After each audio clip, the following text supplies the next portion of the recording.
Welcome back, everyone. Sorry for the slight delay. There were some issues that we were facing. I hope we have been able to resolve them. If I'm audible and visible to everyone, please give me a thumbs up. Good. Wonderful. So let's continue. So we had started discussing all the various different types of wireless communication, where we discussed about the fact that how exactly these are used and what are the some of the key properties of all these. So these are things that we had discussed. The next topic in our discussion is about evolution of mobile networks, and this is about 5G. So first and foremost, when we say 5G, all right, when I use the term 5G, what is the meaning of this term G? G stands for generation, correct? This stands for generation, meaning that here we are talking about the fifth generation. That's where we are saying that this is 5G. 5G basically says that it is the fifth generation of mobile network. So when we look at this evolution of mobile network, we see that it all starts with the first generation. And this first generation is where it used to support only voice, meaning that the only thing that you could do on the phone was to talk on the phone and nothing else. All right, no internet and nothing. So this was first generation, and then we see that we move on to the second generation, where now for the first time it starts to support data, meaning that now you could use internet on your mobile phone, and this was called as 2G internet. This was 2G internet. And for those of you who have used 2G internet, you know the pain of using 2G internet. When it was first introduced, when in India also it was there and we started using internet, even a basic Google search would take a lot of time. But the time did not matter. The fact that on your mobile phone you have internet was a big thing. It was a big revelation.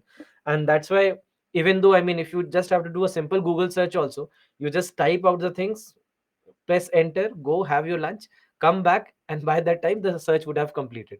So it would take a lot of time, but there was internet on mobile phone which was big. So nobody was worried about the speed and everything. Speed is a very recent concept. Speed was not a concept back then. So 2G internet, we see that the speed can go up to 50 kbps, all right, up to 50 kbps. And then we enter the third generation of mobile phone, where there is a drastic improvement of speed, and now it goes up to 3.1 mbps. So now you probably could see videos on your mobile phone.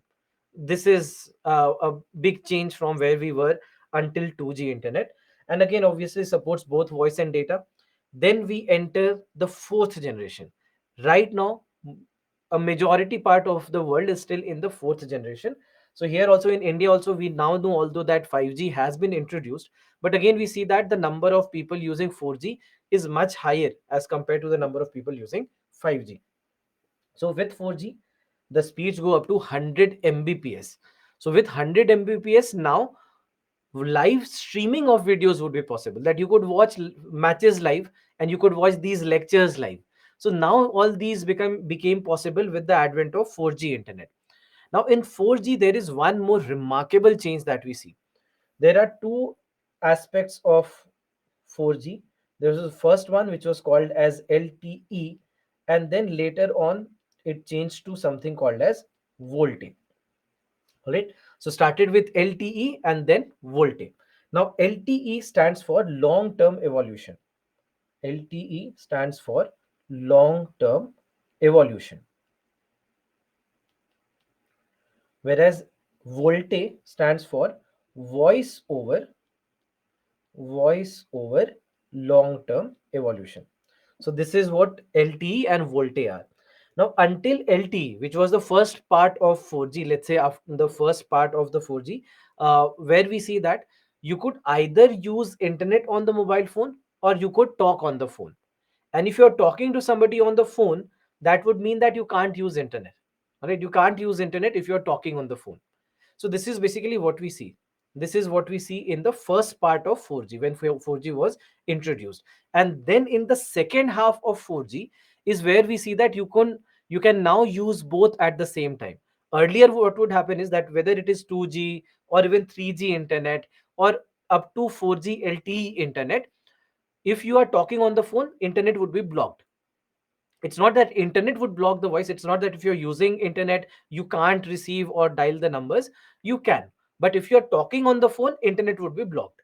This is what used to happen in 2G, in 3G, and also in LTE 4G. But then with volte 4G, we see that now that changes, and we would now be able to use the internet and talk on the phone at the same time. That you can keep browsing your Instagram and while you can talk on the phone to somebody. So this is basically what we see in the second half of 4G, which was a big change from where we were until now. And then the same properties also transpire to 5G. So then we enter the present scenario where we are talking about 5G, and the internet speeds now reach 10 Gbps. Right, 10 Gbps. So it again supports both voice and data, of course. Volte is something that comes in 5G as well. The speed is drastically being improved. Last year we saw that India started introducing 5G network to some of the cities, and slowly and steadily we are adding newer districts to the list, and we are trying to increase the penetration of 5G internet in India. Now, right now, when it comes to 5G internet, we understand that 5G internet is a mobile phone network. So, obviously, it is using radio frequency to transmit and receive the data.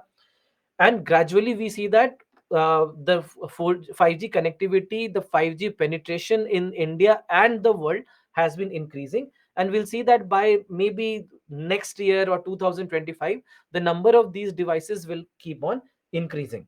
And not only that, it is estimated that it will have space for more than 7 trillion devices. It will have space for 7 trillion devices. That's a huge number. And whether it is speed, whether it is coverage, whether it is latency, we see that in each and every parameter, 5G will be able to do much better as compared to whatever we have seen until now. So that's why 5G is going to be a very, very important change, or what in the mobile phone network. And India, the estimates are that by 2025 there will be a total of 88 million connections in India. So that's why 5G, from this perspective, we do understand that 5G will be very, very crucial from the perspective of a mobile phone network and the way we are looking at things. And not only that, with 5G, with the properties that 5G has, with the advantages that 5G provides, we now, I would say that we now are entering an era where the mobile phone network will not just be confined to a personal device. It will not just be confined to a personal device, but rather it has much wider applications. So there are various different things that we could do with 5G, which until 4G would be kind of unimaginable. So even though 4G also shows, I mean, ideally 4G also shows wonderful speed. But with 5G, the things go beyond just the personal use of just watching the video or working on your office, or a live streaming of a video and so on. So that's why we see that now the internet speeds will be much greater with higher speed and much lesser latency. So let's understand what are these features. All right, what are these features for which we can, uh, because of which 5G has all these advantages.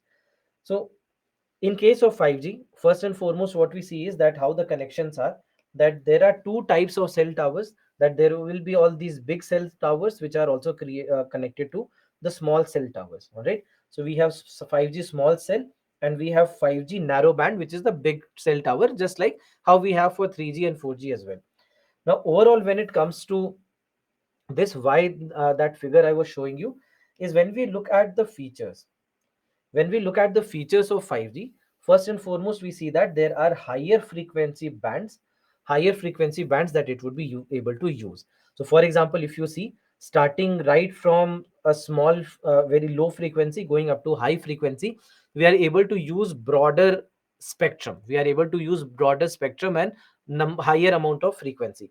So, because of that, what happens is that we are using low frequency as well as higher frequencies as well. So we are creating better network. So just imagine that this is like how the roads are also being in, let's say, in a city where you have very narrow roads, and all of a sudden the government decides that roads need to be wider because there are a lot of traffic congestions that are happening.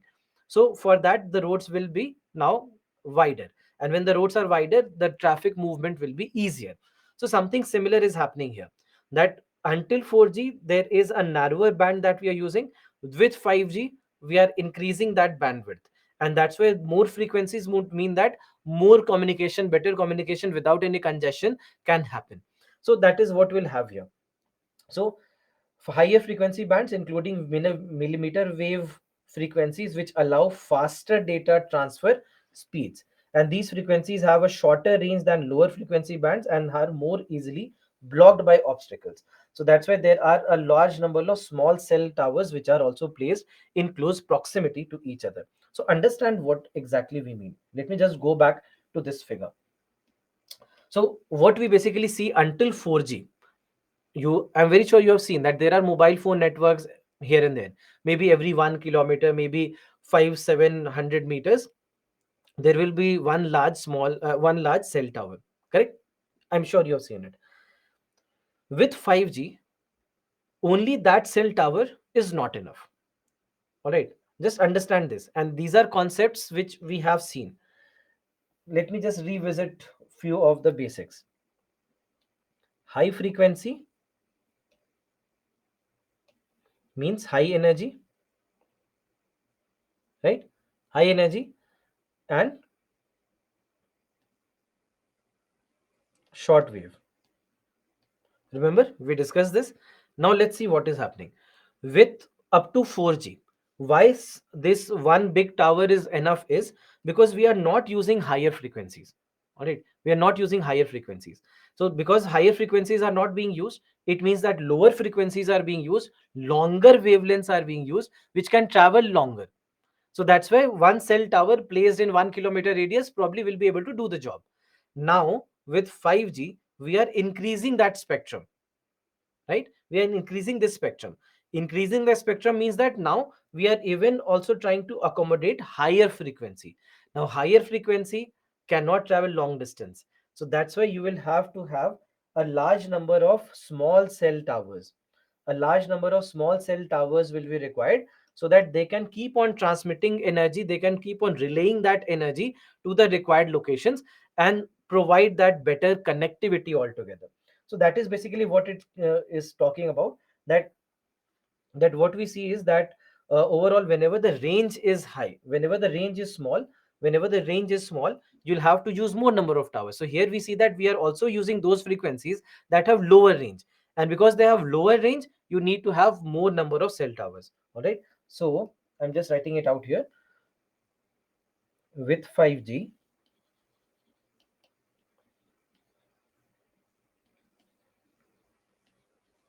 we are using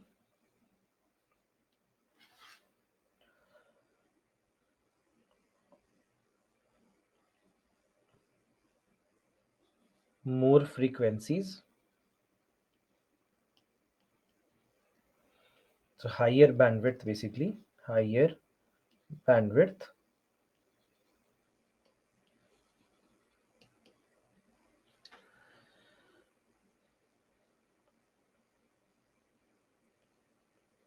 the waves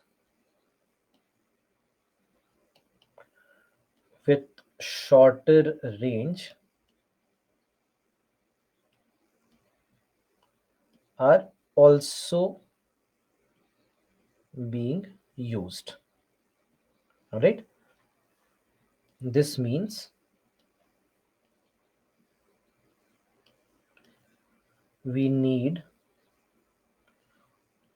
more cell towers.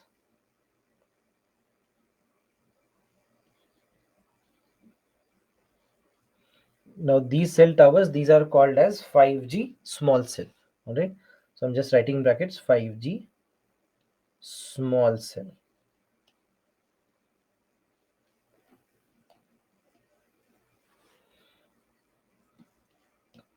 to provide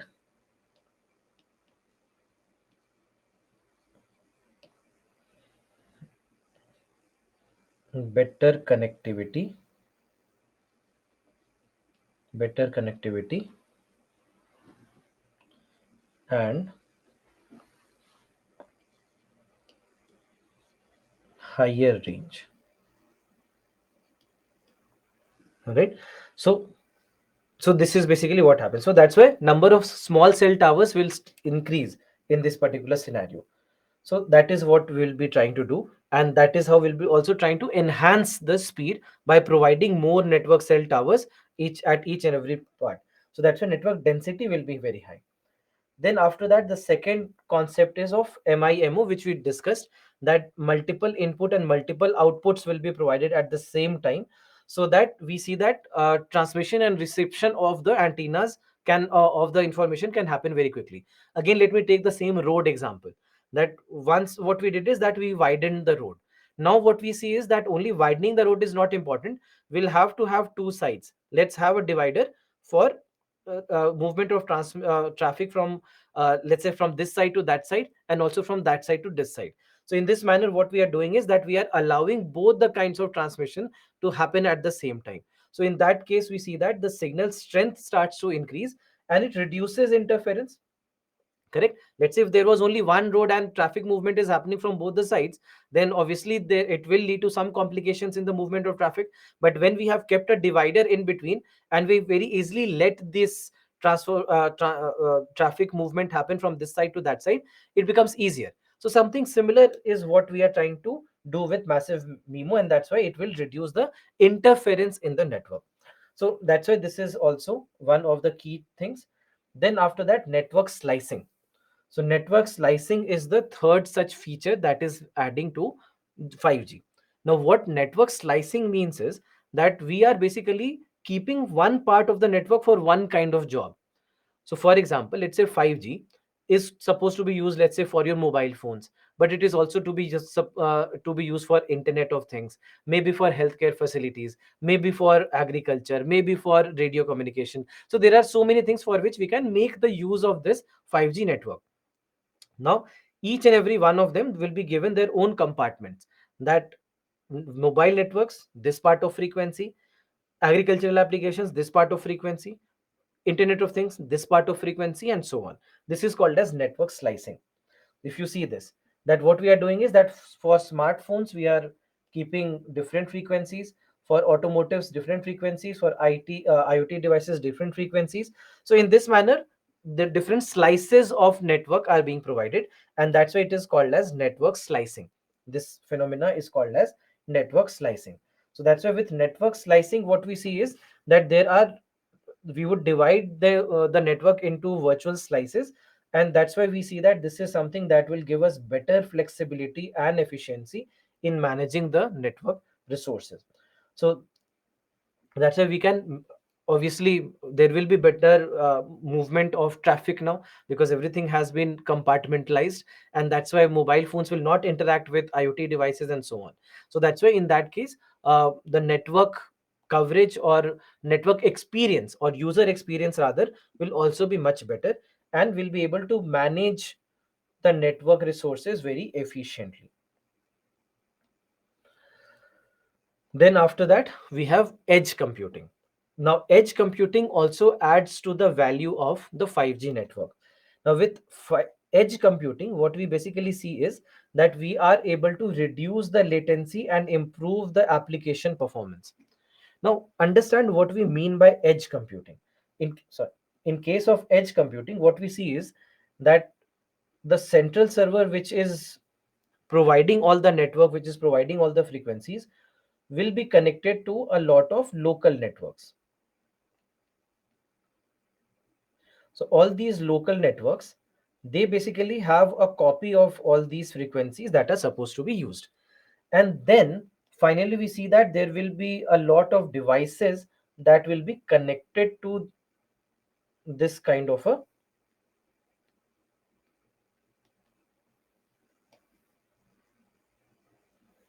there will be a lot of devices that will be connected to all these local servers.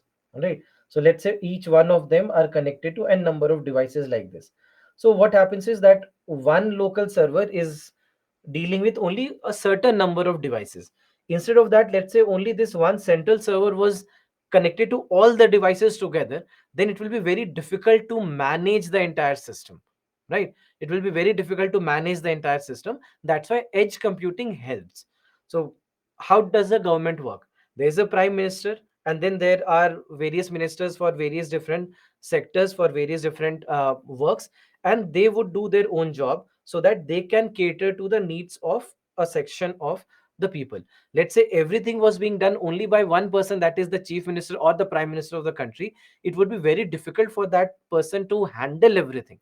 Correct. So that's why from that perspective we see that edge computing becomes easier, because now the work has been divided, and there is a copy of the network, copy of the frequencies here, and it becomes easier for us to reduce the latency in the system altogether. So that also is a very very important job of edge computing. Then after that we have OFDM.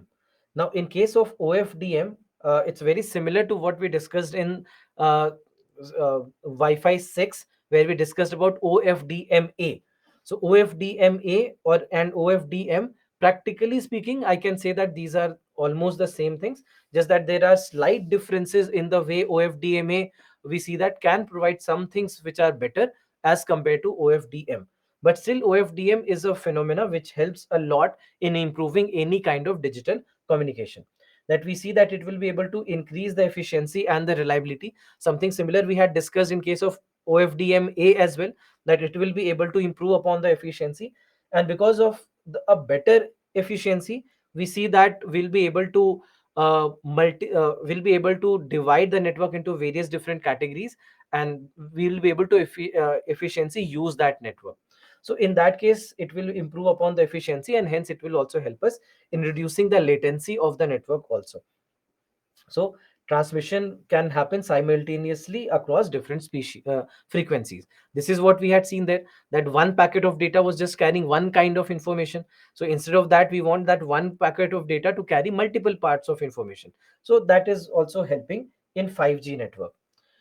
Then overall we see that latency because of various different factors will be less, whether it is because of network slicing, whether it is because of OFDM, whether it is about because of edge computing. We see that all these kind of various features that we have, they help us have a much lesser latency, and latency will be as low as just 1 millisecond. 5G latency can be as low as just 1 millisecond, which is phenomenal latency to have. So just 1 millisecond of latency. So that's why it is something that will also help in a lot of different ways, having a very low latency. And then lastly, network densification. So basically we discussed about the fact that all the big cell towers will be connected to the smaller cell towers, right? 5G small cells. So these 5G small cells will be placed at a lot of places in a given district level or a city level. So because of that, what happens is that the density of these cell towers increases, and it helps in providing a better network to the entire population.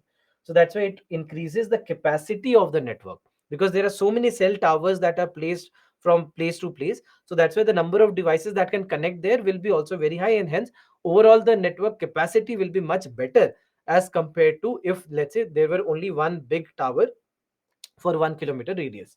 So that's why from that perspective we see that this also is a feature that will be very very important. So just understand that what are these features and why are we talking about these features, because 5G we understand will be able to give us the probably the best speed that we can ever imagine or what we have ever seen until now. So that's why from that perspective it becomes very very crucial. Now related to 5G, there is another concept called as 5Gi. All right, there is this concept of 5Gi. Now 5Gi is a concept where we are saying that there is a small change that we have done. All right, there's a small change that we have done in, or small modification, not change, small modification that we have done in the 5G network, so that it can help India better. So this is more or less, you can say, 5G for India. Now with this what we have seen is that there are small differences, there are small modifications done, so that we can work faster with 5G I with 5G, because we want to increase the density of the network very quick. We want to increase the penetration of the network very quick. So for that there are certain changes that have been done, also to make it cost effective, because with the help of 5Gi we see that low band spectrum can be used and narrow band internet of things can also be used, and most importantly interoperability with the existing networks, meaning that existing 3G and 4G mobile towers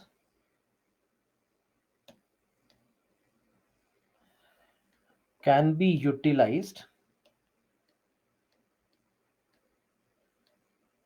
as 5G mobile tower, which is a very unique feature because otherwise the entire infrastructure requirement is completely new. So that means that the investment will be very high, and if investment is high, the cost will be high, and it basically trickles down to the end user as well. So user will have to pay a higher fee. So overall, probably the users will not like the feature that you are having to pay a higher fee here. So that's why we'll have to accommodate all that, and that is what we are trying to do with 5Gi. That we basically we are trying to uh, in short, we are trying to increase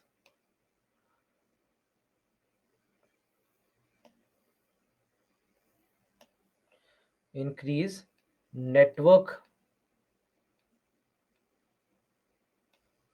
penetration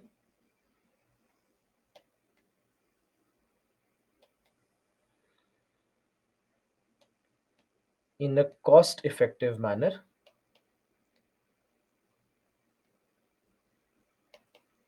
in a cost effective manner all right, increase network penetration in a cost effective manner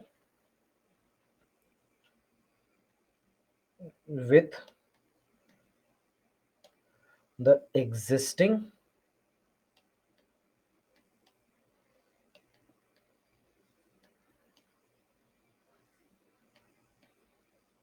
available networks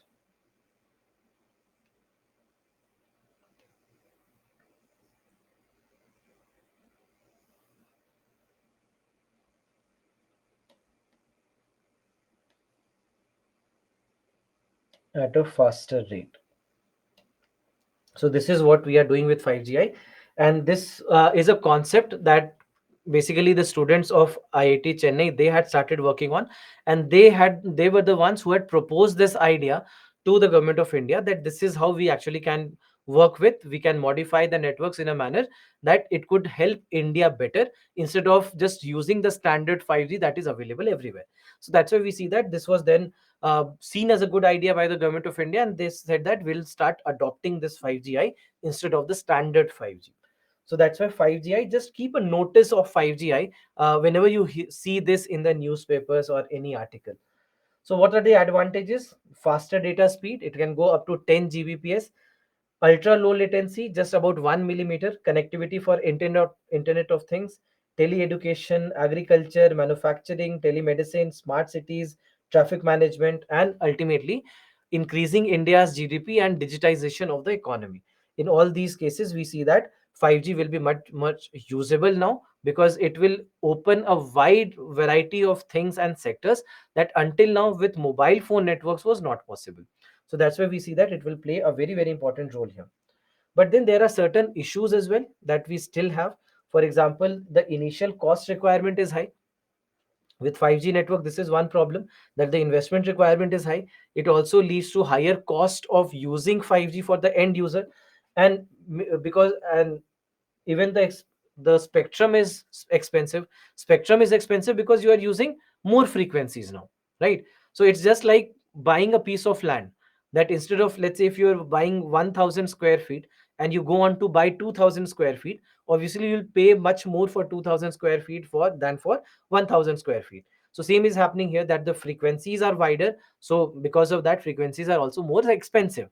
So frequencies are expensive, the initial setup cost is high. So overall what happens is that these two, they increase the cost, increase the end user cost,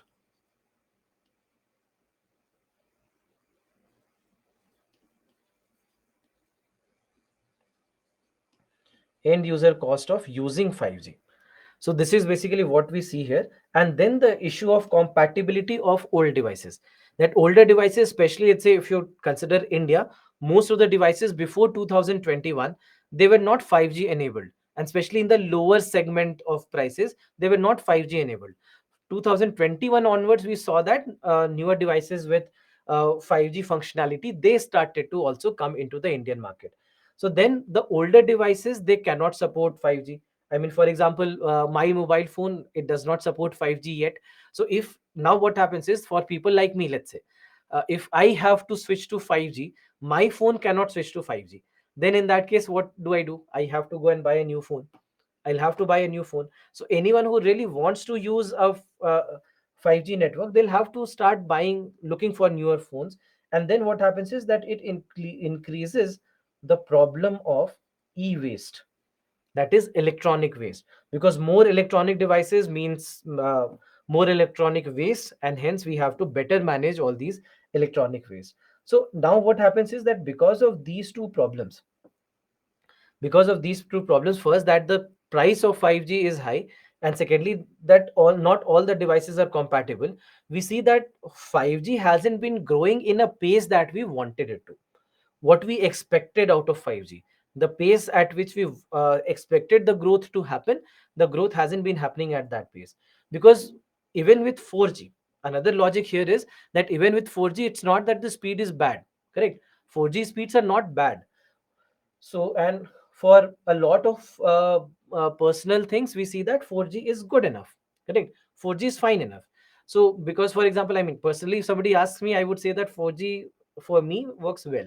So, I don't really see the use of 5G. I, of course, understand the kind of difference in the speed that will come, but just putting out uh, an alternate logic, that when I'm in office, I'm connected to Wi-Fi, which has wonderful speed. When I am at home, I'm connected to 5G, so I'm connected to Wi-Fi, which has wonderful speed. And only maybe while traveling, when I'm outside, I'm using my 4G network, which also has a very decent speed. So it's not that I'm missing something. So when I go by that logic, I would say that right now I don't see the use of 5G unless I start using it. Maybe when I start using it, I'll see that, oh, the speeds are much better, and the entire experience is much better than what I expected. So maybe I'll never go back to 4G after that. But until then, there is this problem because of the issue of expense plus the older devices not supporting it. We see that the growth of 5G has not taken the kind of course or uh, the kind of slope that we thought it would. And then there are certain issues that have been raised with regards to security and privacy issues, because there are so many things that can be done with 5G. We do not know if at all there are chances that it can also lead to certain security issues also.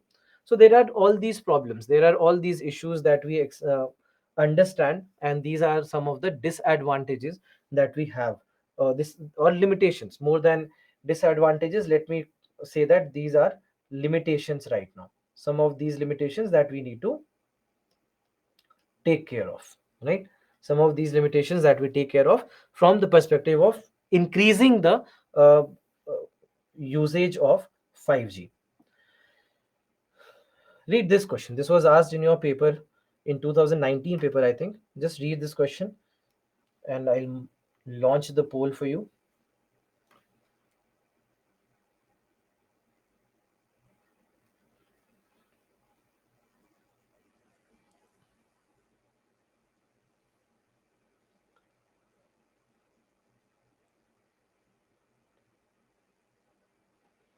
I hope you have read the question.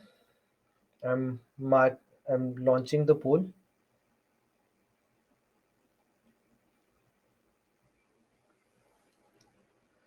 Please mark your answers.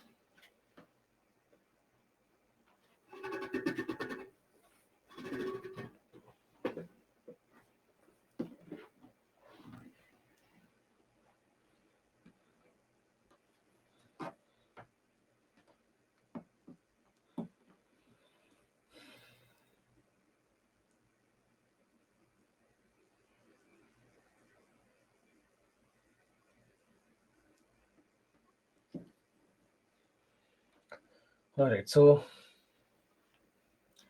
30% of you have marked A, 15% B, 5% C, and 50% D. So 50% of you are correct. We discussed this with reference to communication technologies. What is or are the difference or the differences between LTE and VoLTE? First, LTE is commonly marketed as 3G, VoLTE as advanced 3G. VoLTE did not even exist when 3G was there. We discussed that every change happened in 4G.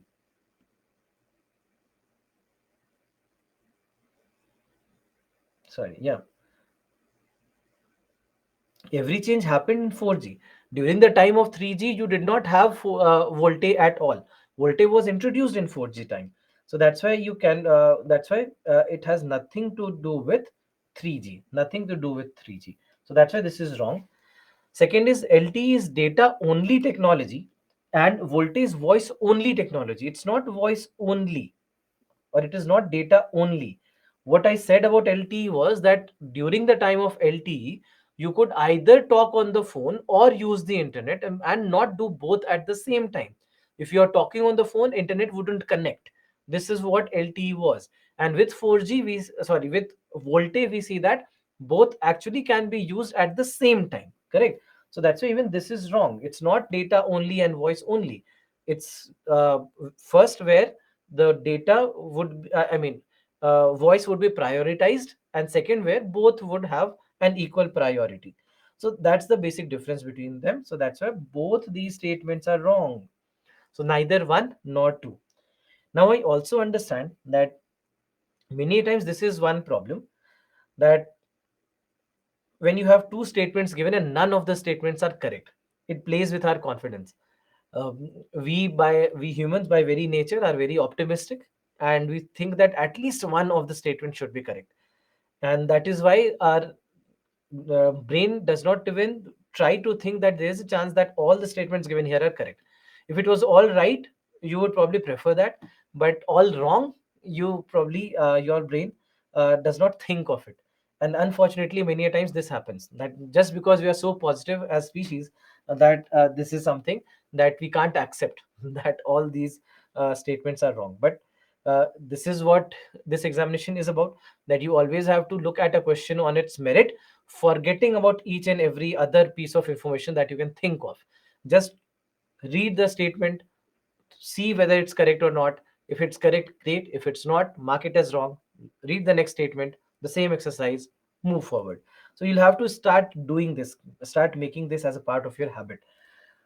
So anyway, moving on, the next topic for us is Internet of Things.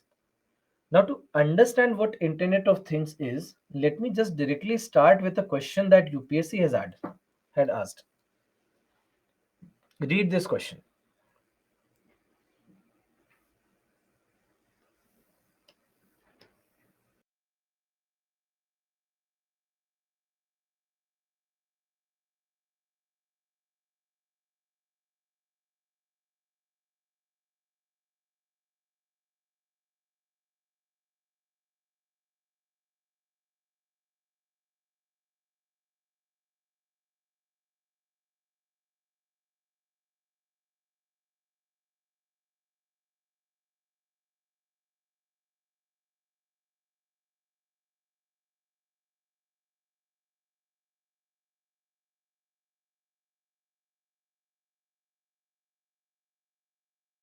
All right.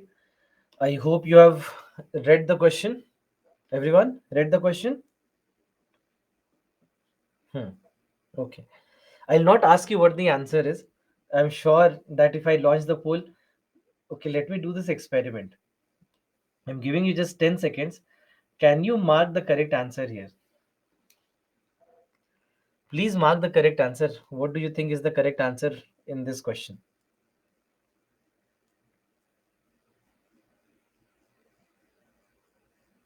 I don't know how still 100% of you have not given the correct answer. Anyway, we are talking about Internet of Things. The answer has to be Internet of Things. So whether I've explained it or not, the answer is Internet of Things. Anyway, so this question very beautifully explains what Internet of Things is all about. That where we are talking about a set of electronic devices which are connected to one another, which can interact with one another, and can give you a much better user experience. And that is basically what Internet of Things is. But what this describes is Internet of Things in your personal space.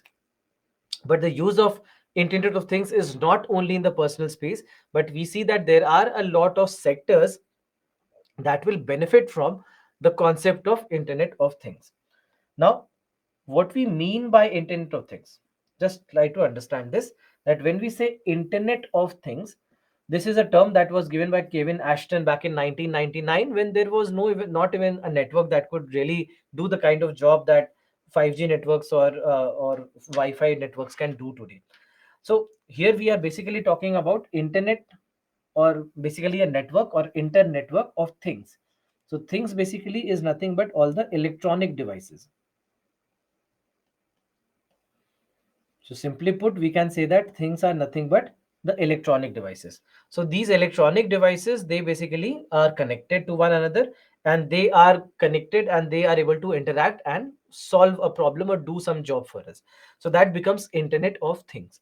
Now what we see is that for Internet of Things, or the development of Internet of Things, two concepts that we have just discussed, one being Wi-Fi 6 and second being 5G, they become crucially important. Because if you want interactions to happen between all these electronic devices, first and foremost, you would need that the latency is extremely low. All right. So why these are useful? Why basically, when we are talking about these two concepts, why are they useful? First of all, they would provide extremely low latency, extremely low latency,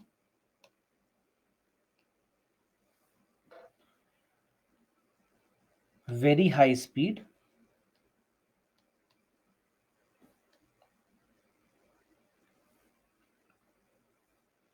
better connectivity,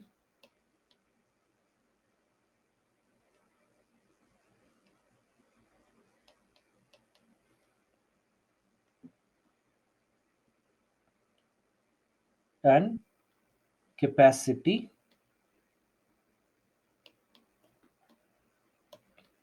to connect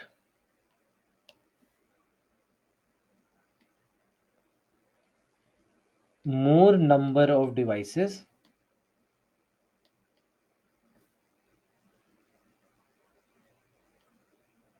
compared to previous generations. Right. So because of all these things that we see, all these new developments that we see with Wi-Fi 6 or with 5G, we understand that these are going to be the game changers for Internet of Things. Because in case of Internet of Things, we would need a lot of electronic devices to be connected together. They should be able to interact very well with one another. They should all have a better speed to work at, and latency should be extremely low. Otherwise, if there is a time gap in their communication, then you cannot function with them in a manner that you want. It is very similar to what we had discussed in terms of robot swarms as well. If you remember, we had discussed the concept of robot swarms. So there also, in a manner, you can say that the robot swarms are also going to work in a very similar fashion as Internet of Things, where you'll have all these robots working together, and with the kind of networks that we now have available, we'll be able to work much better with them. So now what we see is that when it comes to Internet of Things, there are multiple different application areas where Internet of Things can be useful. So whether it is health monitoring, smart grids, retail stores, or hospitality, tourism, smart factories, fitness trackers, agriculture, automobile industry, housing industry, or even the infrastructure of the entire city, in each and every case we see that Internet of Things will become very very useful.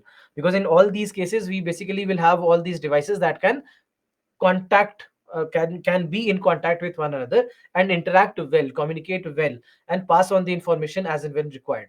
So for example, let's say if we consider health monitoring or hospitals, if you consider hospitals, then in case of hospitals, we understand that there are patients, and a regular monitoring of each and every patient is required, especially when you are talking about the intensive care units or ICUs, where you have patients who are in a very poor condition, and the information right now, the uh, accuracy of the information and the speed at which you can get the information is also very, very crucial. That all the health monitoring devices that are connected to that patient in that given environment, they should be able to interact very well, and maybe if possible also provide this information to the doctors, to all the people who are there as a support system. And when this internet of things is accompanied with artificial intelligence, where better prediction can be done, better understanding of the data can be done very quickly, then we see that this will be able to save more lives. This will be able to save much more lives as compared to what happens because of somewhere the lack of data or lack of uh, processing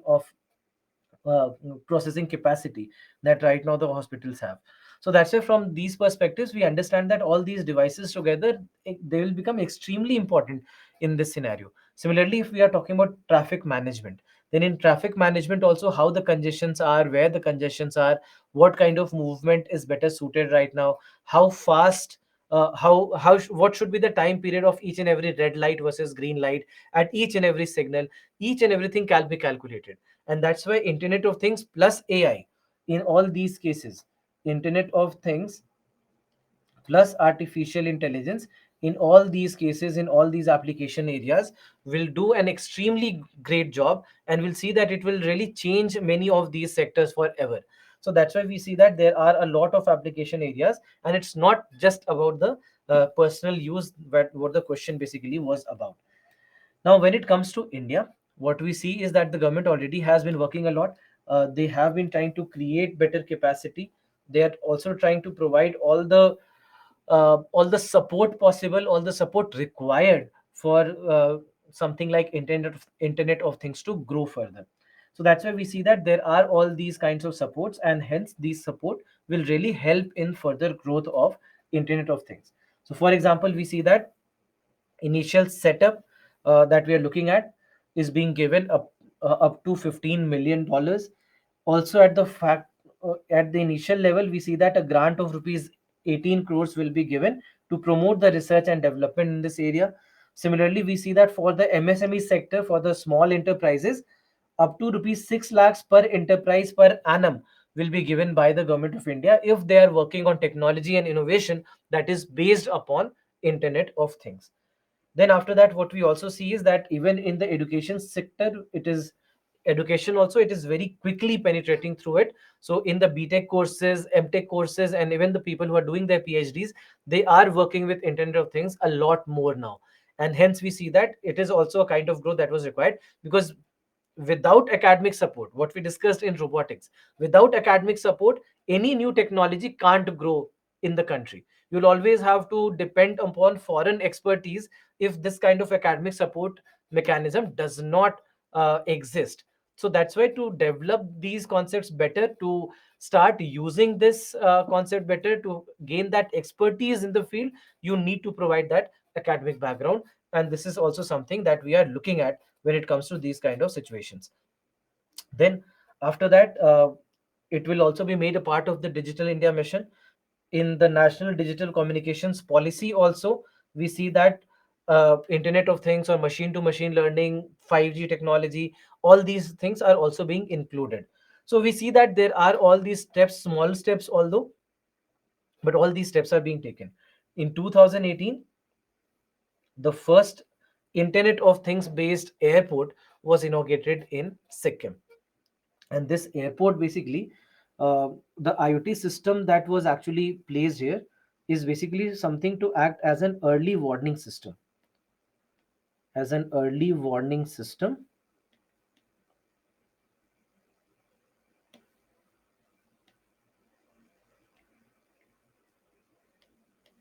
against earthquakes. All right, as an early warning system against earthquakes. So this is how we see that Internet of Things slowly and steadily has been growing in India. But then there are certain issues, there are certain limitations that we are seeing. That first and foremost, for example, the initial setup cost could be high. All right, initial setup cost here will be high because you have higher number of devices, right? You have higher number of devices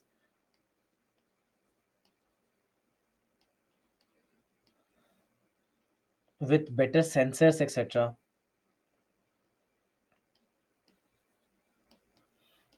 better network requirements. So in all these cases, we see that the setup cost, initial investment becomes very high.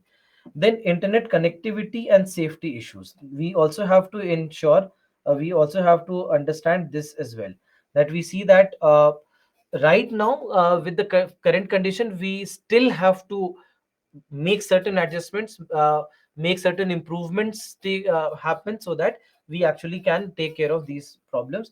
Then one major problem could again be the loss of jobs, because ultimately with internet of things we are talking about automation.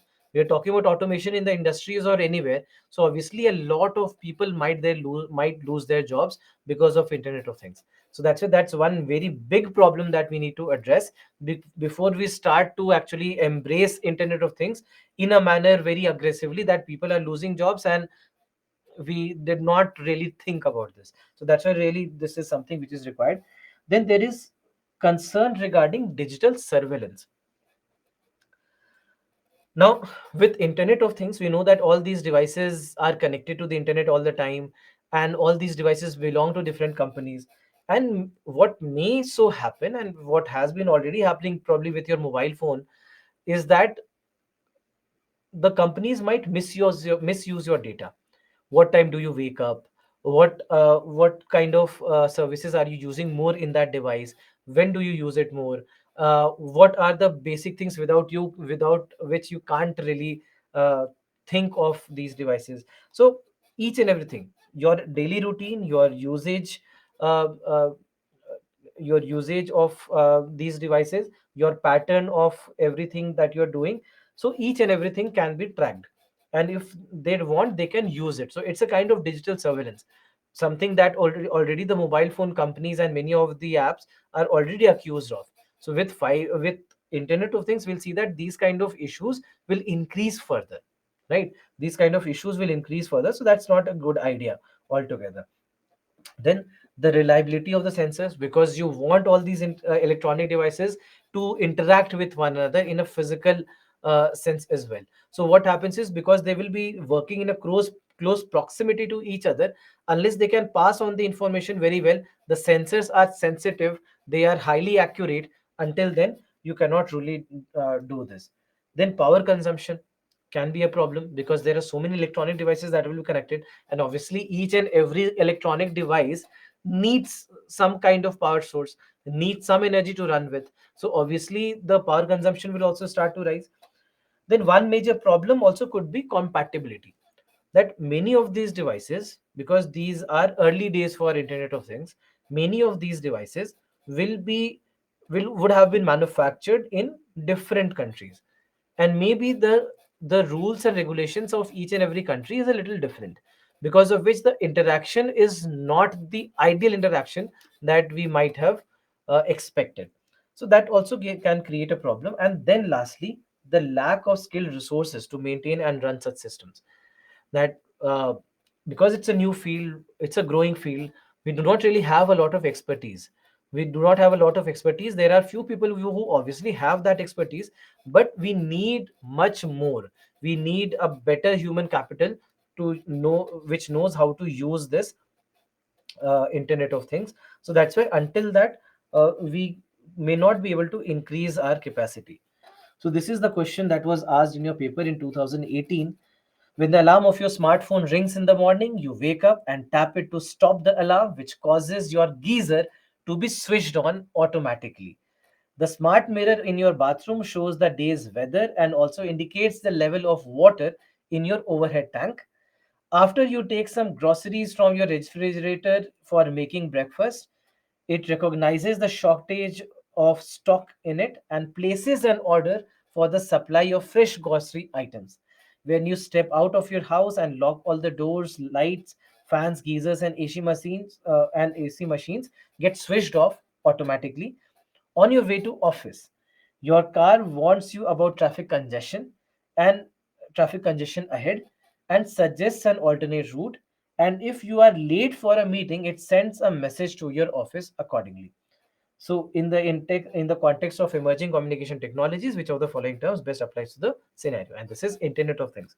So, an ideal life that probably we are living with Internet of Things, where all these devices are doing everything for you, and the small amount of brain that we now apply in our lives, even that will stop doing. So, but this is what Internet of Things perhaps will be about. So this question was asked. The unique thing, the fun fact about this question is that just before this prelims examination, when I was taking the prelim session, the prelim special sessions that we take towards the end, I actually had given the same exact question. I had given the same exact question. I think I found it somewhere on the internet. Looked like a very peculiar example and an easy example to explain something. So I had just used the same example, and then to my surprise, I see that the same exact question also appeared in your prelims examination just this year, that year itself. So either both of us, the UPSC panel and me, we were using the same source, or maybe they were they also were watching my lecture. That's also a possibility. So anyway, so this is what Internet of Things is about. The next topic for us is blockchain technology. So any questions before that? If you have any questions, any questions with regards to 5G, with regards to Internet of Things?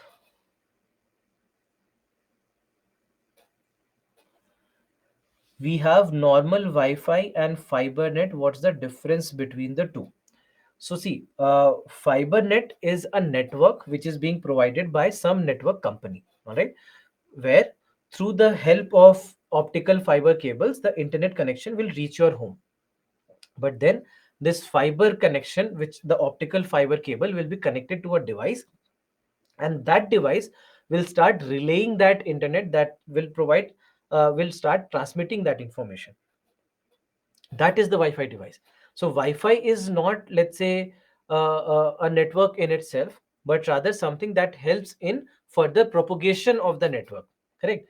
So any mobile network will have to connect to this Wi-Fi, and then only it will be able to provide the required internet. That even in your mobile phones, for example, you have these hotspots that you can switch on the hotspot, and your mobile phone itself will start acting like a Wi-Fi device. So when we say Wi-Fi, Wi-Fi basically means that this is a device where any kind of connection that you're getting, that connection will come to this device, and this device now will start sending out the information. So that is basically the difference here between the two.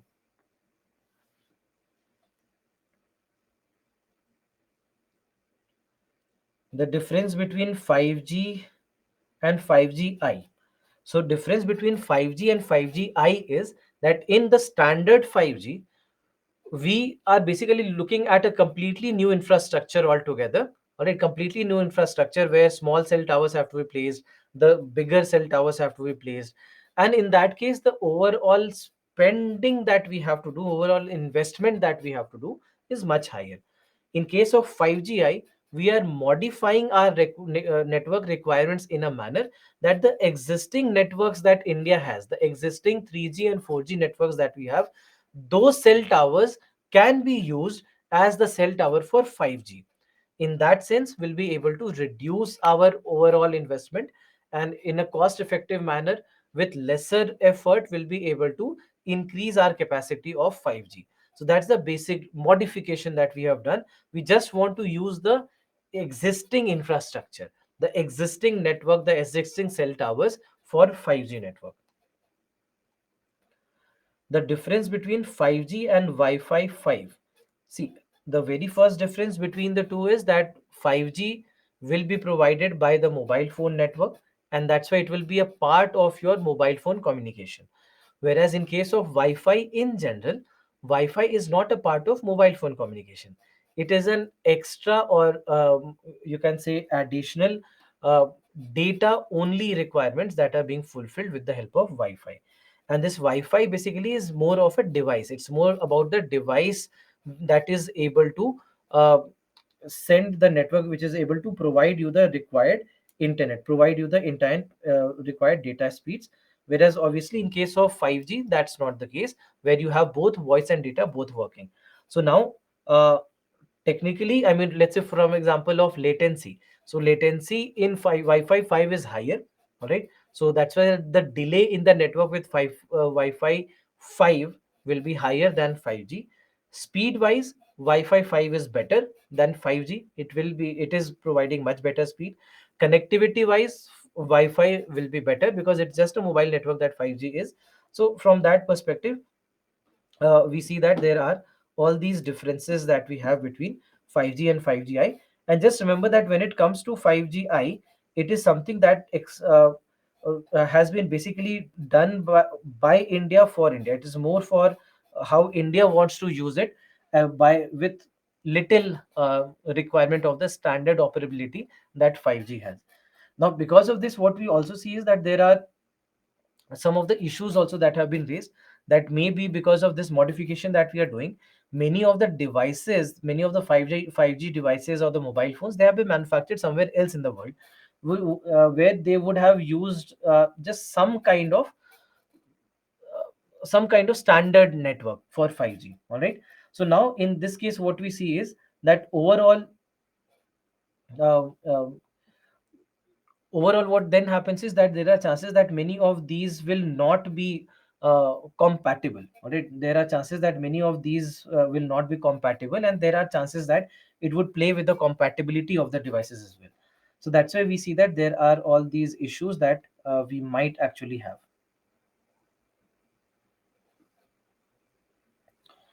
Difference between Wi-Fi and WiMAX. Okay, so WiMAX networks basically they work on a higher speed. All right, they generally can provide you much better speed as compared to Wi-Fi.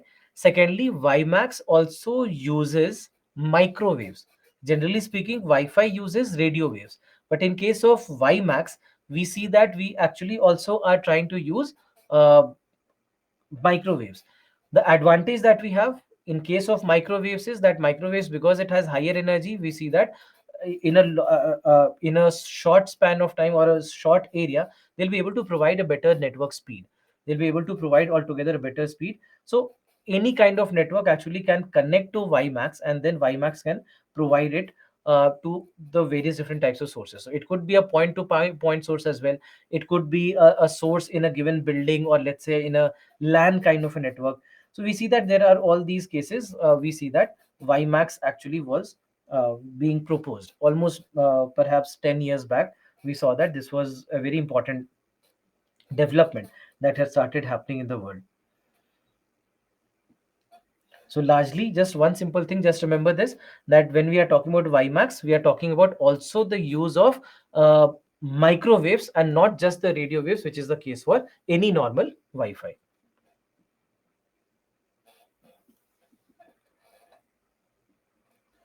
Why mobile providing Wi-Fi internet is called as hotspot? It's just the name given to it so that there is a distinction that can be made, because it's the mobile phone while providing the hotspot is not exactly the Wi-Fi device and all the features that we discussed for the Wi-Fi device, but in a very similar manner, it's just a network relay that the mobile phone device can also do. But it cannot do that in as effective manner as a Wi-Fi device is able to.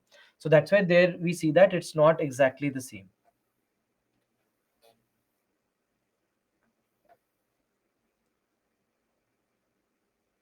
How much is left in this chapter? There are three basic topics that we are left with. One is blockchain technology, one is supercomputers, and then we have quantum computers. So these are the three things that are left in the chapter. A very small topic of cloud computing is also that we have to discuss. So these are the four topics that we are left with. So the first part that we discussed until now, it was more about the wireless communication. So whatever we have discussed until now, this was wireless communication. Now from here on, from blockchain technology onwards, we come towards computing. So IT and communication part is done. We come to IT now, information technology, and in general, the different types of computing.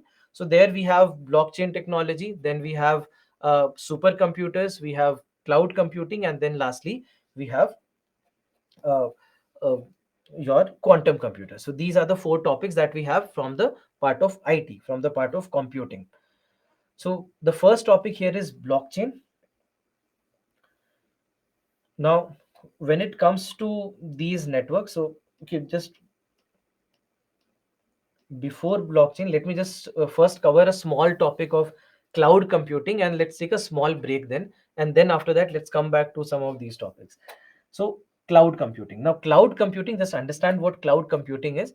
That in case of cloud computing, what we see is that this is where, instead of locally storing all the data, locally accessing all the data, you would have an online source somewhere which will store all the data. All right. So for example, let's say all the photos or videos and all the documents, PDFs, etc., that you are storing on your mobile phone device or your laptop, instead of that, you will store it online. For example, Google Drive. So Google Drive is a prime example where we see that this is being used. That you go to Google Drive, you just store all the things there, and then you don't have to keep a local copy of that. So makes the accessing of data much easier and faster, and at the same time, uh, also saves a lot of space. Otherwise, what happens is that every time you are going, let's say, wherever you want to access the data, you always have to carry a local device with you so that you can access all the data. Those all things become much easier and faster, and also very reliable when you are using cloud computing.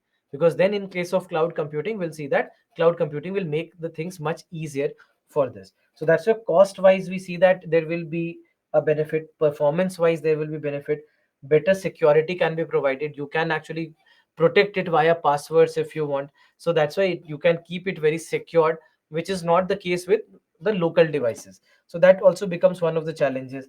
And then after that, the speed of the access of data, the speed of access also will be very very high in cloud computing as compared to any local storage of data. And similarly, productivity and the reliability of all these networks also. So there are a lot of service providers today, a lot of companies which have their own clouds, which have their own cloud network. So we know about Google Drive, there is OneDrive by Microsoft, so that also is there. Then you have the iCloud that belongs to Apple. And then after that, most importantly, there is the Amazon Web Services. Amazon Web Services.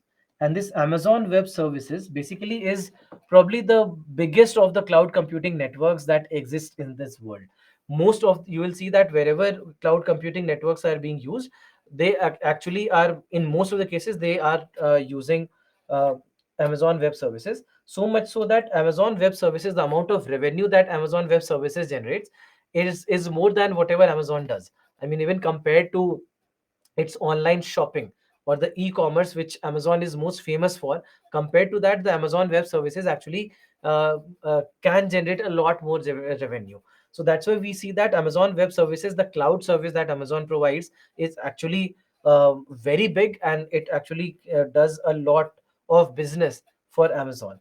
And everywhere, I mean, for example, let's say even your Byju's exam prep app and all the features that we are using there, all the tests that are being uploaded for you, all the PDFs that we upload for you, all the lectures that you are able to stream on the network. So all these things that you are doing, you can say that the Byju's exam prep app also for you is your cloud, because you have your own login ID and password. You go to your mobile phone device or the tablet or laptop, etc., and you can log in, correct, and you can access everything that is there. So whatever we have kept for you. And even here also we see that the Amazon Web Services actually has helped us in building this network. So we see that in all these cases, Amazon Web Services, or in general the others also that exist in this particular segment, they have actually created a lot of they have created their own space here. And cloud computing, over the last 1 decade or so, we have seen that it has taken long strides, and it has become an unimaginable part of a part which is about, beyond which I think the storage is unimaginable, imaginable today. And that's why a form of cloud computing only becomes edge computing. What we discussed in the context of what we had discussed in the context of 5G. So that edge computing basically is a form of cloud computing, because in case of cloud computing, what happens is that there will be a central server and this cloud computing will be connected to all the devices, right? It will be connected to all the devices. But in case of edge computing, what will happen is that it will be connected to local networks.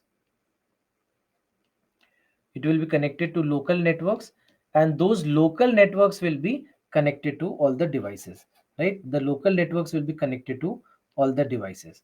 So that's why it makes it easier for this kind of a service to work. So this is something that becomes edge computing. So in cloud computing, you'll have just one central server, and everything will be connected to that.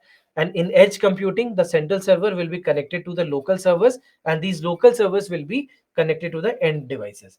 So this is basically what we see with cloud computing. So over the last 1 decade, as I told you, that cloud computing actually has become a very, very important part of this entire digital setup that we have today. All right. So let's now come to some of these very, very important topics, I would say: blockchain, supercomputers, and quantum computers. So that's why I want to take a small break before we go here. So not a very small, very big break. So if it right now the time is 3:18, so let us be back by 3:28 p.m. And meanwhile, if you have any questions, also you can ask those questions, and I'll take up your questions after this break.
Welcome back, everyone. Okay, there's one question: how better security? Uh, if you are asking in the context of cloud computing, please let me know.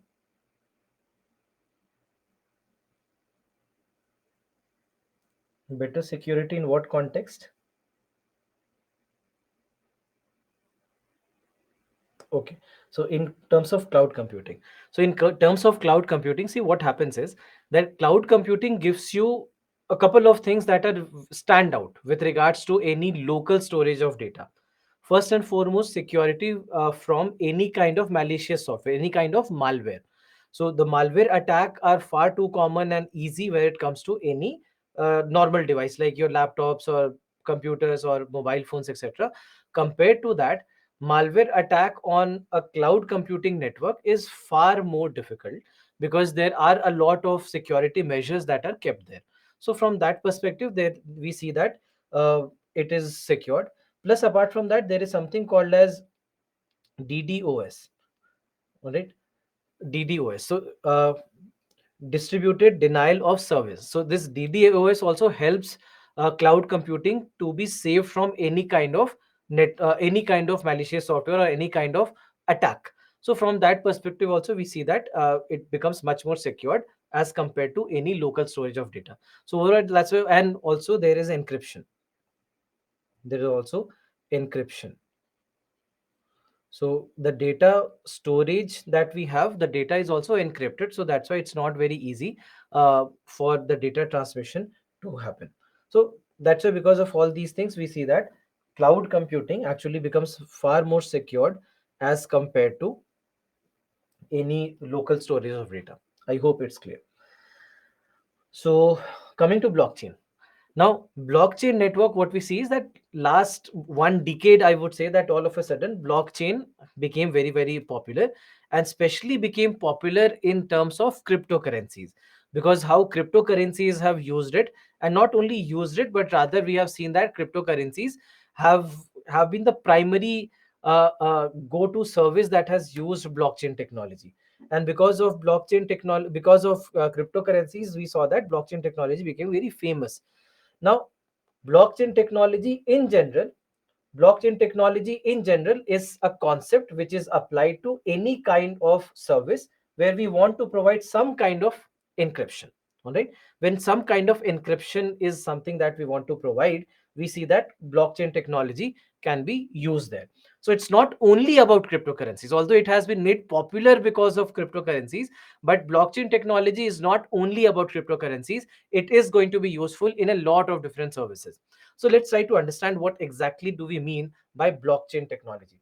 So we have two words here, block and chain. So why block and chain? So we basically say that this is a technology where you have blocks which are connected via chains. All right. So what do we mean by these blocks and what are these chains? Just try to understand this. Another word that we use for blockchain technology is distributed ledger technology.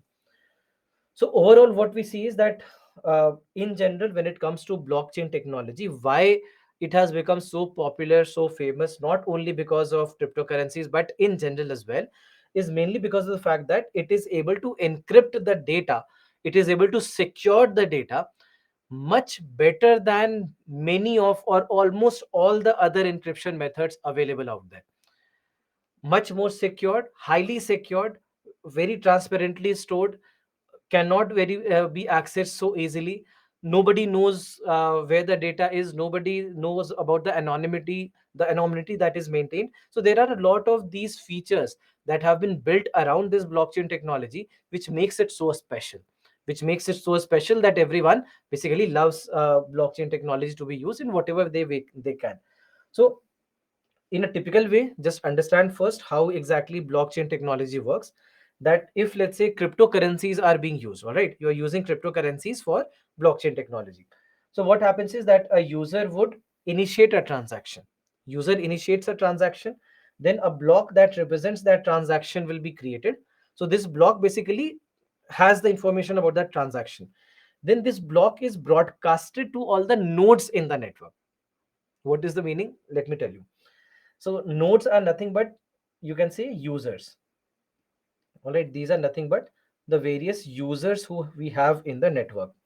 So there are nodes on this network. So this block now has been broadcasted. So a copy of this block has been sent to various people in that network. And then all these nodes, they have to validate the block. All these nodes, they have to validate the block.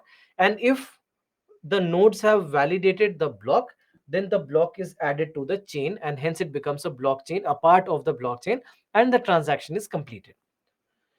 Now, what's happening here? Let's try to understand this. Because with blockchain technology, what we see is that there are various advantages that blockchain technology gives us.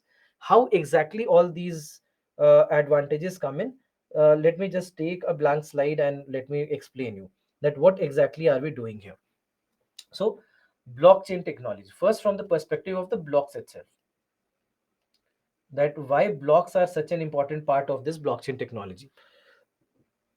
Now, each and every block. So, basically, when we talk about a block, each block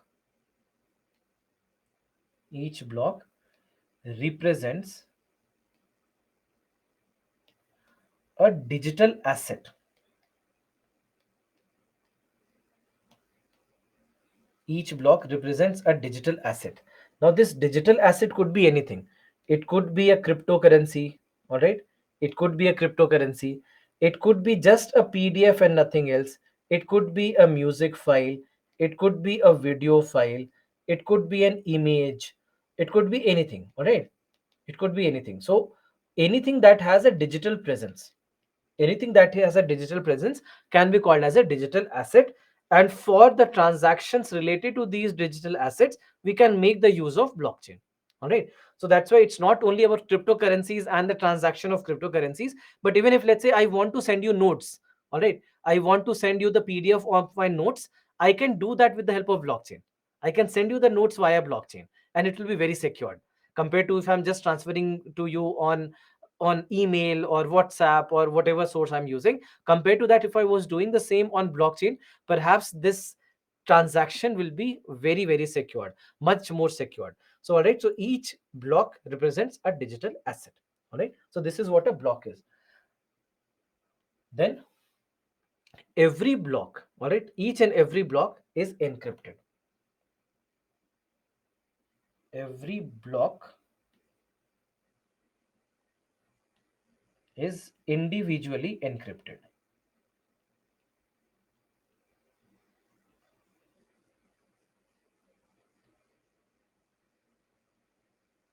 So now, because of this, what happens is that all these blocks are encrypted individually as well, and that increases the security of this network, of this blockchain. Now, so when we talk about this encryption, basically what happens is that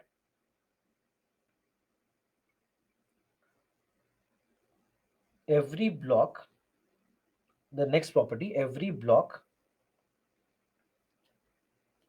is connected, or let me represent it in another way.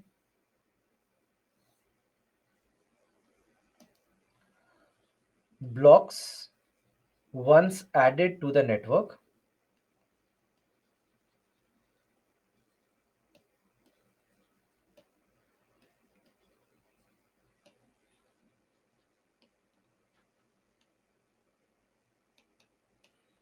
can't be removed. Now, this is a major property. This is a very major property of blockchain technology, that once the block has been added to the blockchain, you cannot remove that block. It's very similar to, let's say, sending a bunch of emails. Let's say you send an email to somebody, somebody else also replies to it. Let's say it has been sent to a bunch of people, and all of them have been marked in the same email. So you have sent to a lot of people at the same time. Then somebody else replies to it, somebody else replies to it, you again reply back. So in this manner, there is an email chain that has been created. Now you cannot go up and just delete your email. If you're using Gmail, for example, you cannot just delete that email, because once the email has the presence, once it has the digital presence, it cannot be removed. You can be happy by just removing it from your inbox and deleting it from your inbox, but that doesn't mean that it has been deleted from somebody else's inbox as well. You'll then have to go to each and every person and go and delete it from their inboxes, so that you can erase its digital presence, which is kind of impractical and difficult to do. So that's why once you have added that email to the chain, you can't remove it. Similarly, once the block has been added to the blockchain, it cannot be removed. So that adds to the value of this blockchain. And the addresses of all these blocks, addresses of these blocks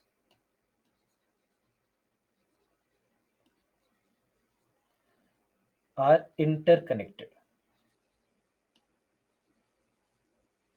What do I mean? So what happens is that, let's say we are talking about a block. Suppose that we are talking about a blockchain like this. So let's say we have a blockchain. Now what I'm saying is that all these block addresses, they are connected to one another. How exactly? So what happens is that, let's say the address of this block is A. Then address of this block will be AB. Address of this block will be ABC, and so on. So now what happens is, because of this correction, let's say somebody tries to remove the second block. The AB block has been removed. So then what happens is that after A comes ABC. So it's very much visible that something has been done to this network, or there is some kind of hacking or some kind of removal that has happened here. And it's very easy to detect anything like this happening in this network. So that's why addresses of all these blocks are interconnected. This becomes a very, very important property. These addresses actually are also called as hash. The addresses, they are also called as hash. So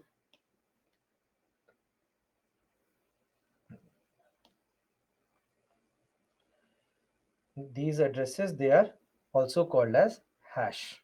Okay, in this network they are also called as hash. Now one more thing about this is that all the addresses or the same hash basically are time stamped.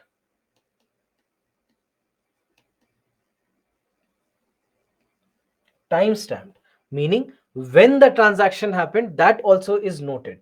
So for example, let's say the first transaction happened at 3 p.m. So time 3 p.m. on what date will also be mentioned. Let's say second one happens at 3:30 p.m. Let's say third one happens at 4 p.m. All right. So all these times are also noted.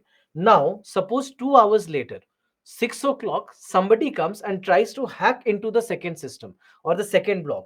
What happens is that this time 3:30 would change to 6 p.m. because somebody tried to hack into the system at 6 p.m. This would now change to 6 p.m. So now it would look like 3 p.m., 6 p.m., 4 p.m. So you would know that somebody tried to hack into the system at 6 p.m. So that's why these addresses are timestamped. Also is something which becomes a security feature, and it helps to have these blocks very well intact. So that's why blocks once added, they cannot be removed. The addresses of the blocks are interconnected, they are connected to one another, and they are also time stamped at the same time, and also they are individually encrypted. So there are all these features that we have added to the block, so that it's not easy to hack through the block. And this property has a name. When it comes to the blocks that once they have been added and they cannot be removed, uh, this is a property, if you see here, is called as immutability. All right, this is called as immutability.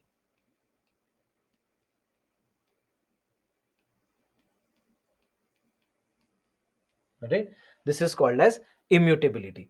So that's why we see that there are all these different things that we have, all these different ways in which we can connect to, in which we can actually provide this important security. Then from the perspective of what we call as nodes, that how do nodes also add to the features. All right, add to the features. So what we see basically is that once we have added when once we have added this, we see that the nodes also have a very important role to play.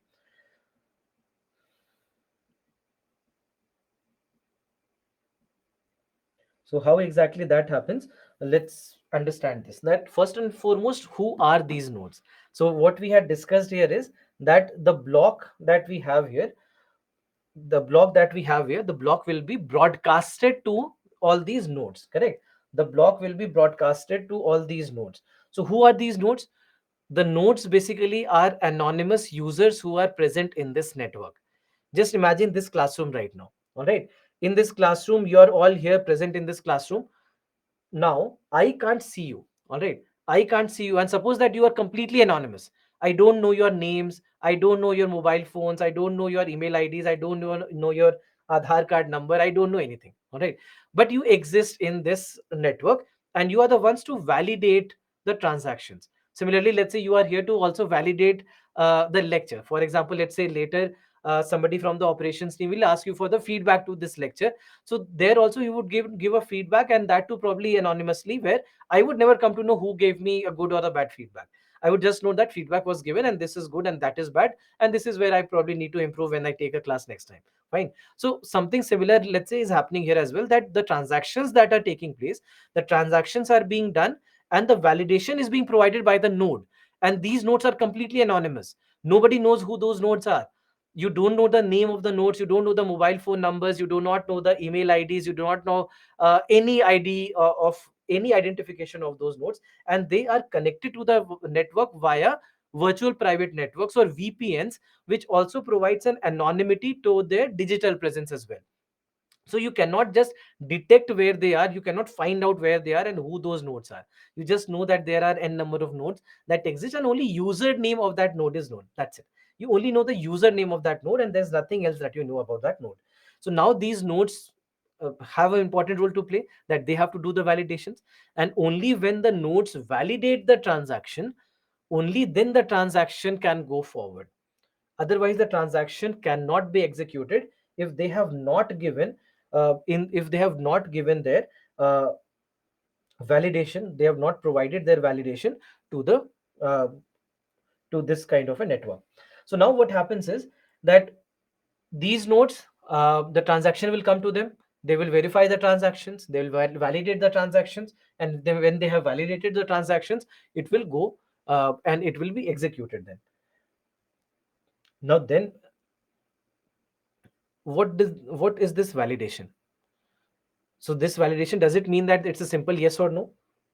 That if you are a node in the network, a transaction pops in your window and you press yes, and once you have pressed yes, it's done. Is it that simple?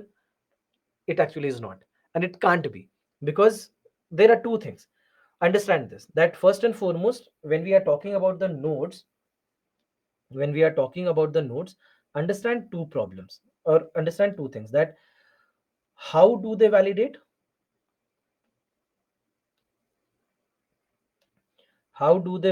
the transactions.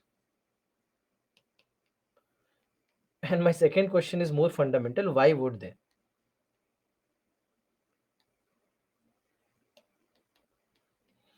So first is how do they validate the transaction, and second question is why would they even validate the transaction? So first and foremost, nodes. So these are anonymous users in the blockchain network.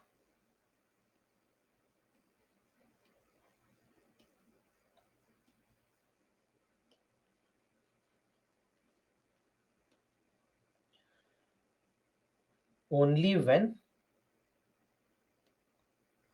the nodes validate the transaction,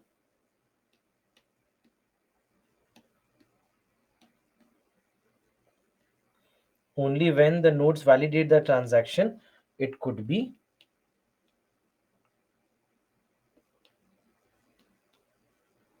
executed. Right, only when the nodes validate the transaction it could be executed. And just remember this, even if even if a single node a single node invalidates the transaction, invalidates the transaction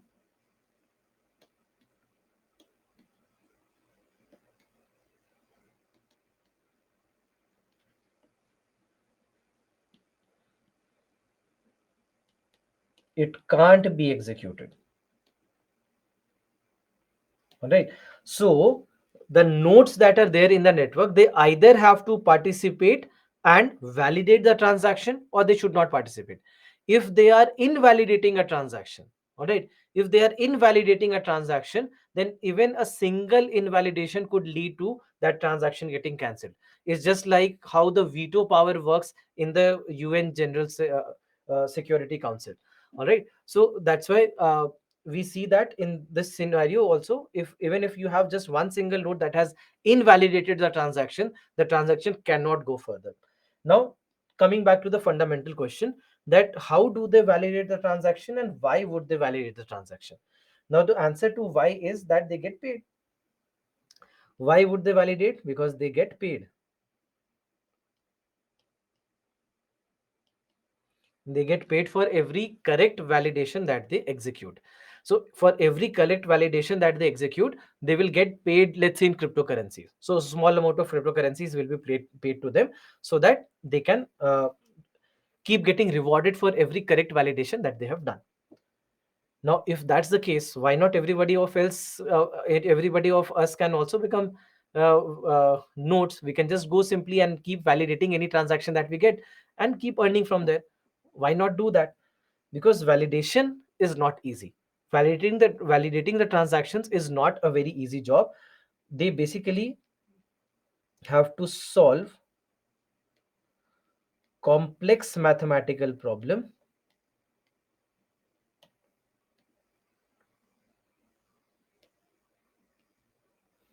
for every validation.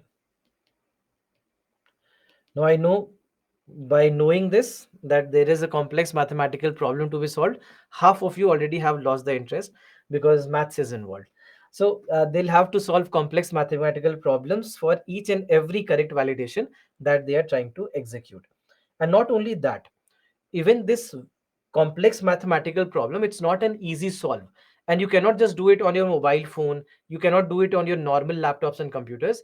They would have to buy very high energy, high end laptops and computers. Only then they'll be able to manage this validation.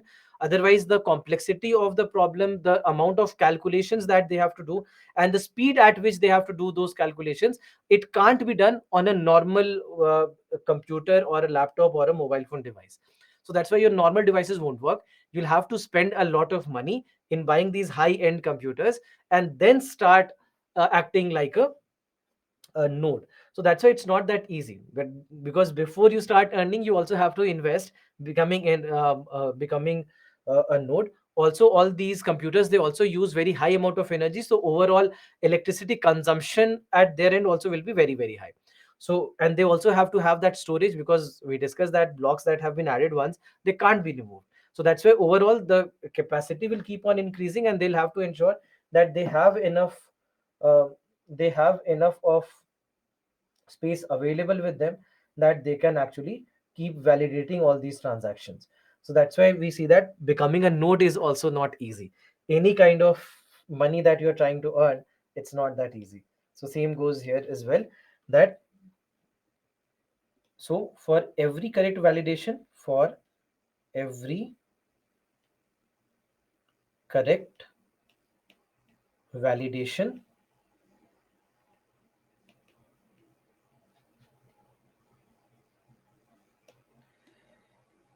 they would be rewarded.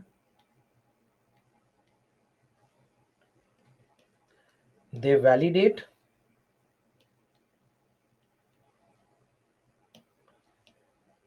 by solving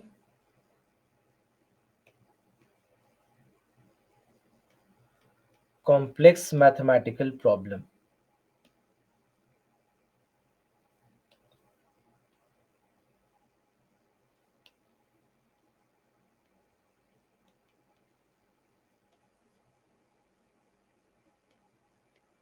So that's why nodes also play a very, very important role in increasing or enhancing the security of all this here. Because let's say a node comes across anything that looks to be fraudulent, that there is a fraud transaction somebody is trying, or somebody is trying to hack through the network. In all these cases, the nodes will come to know very quickly, and the nodes can stop that from happening. All right. the nodes can also stop that from happening. So even at the end of the nodes, there also we see that they also enhance the security. Then there is the third part of the user in the network. See, even the users are anonymous. Even the users are anonymous.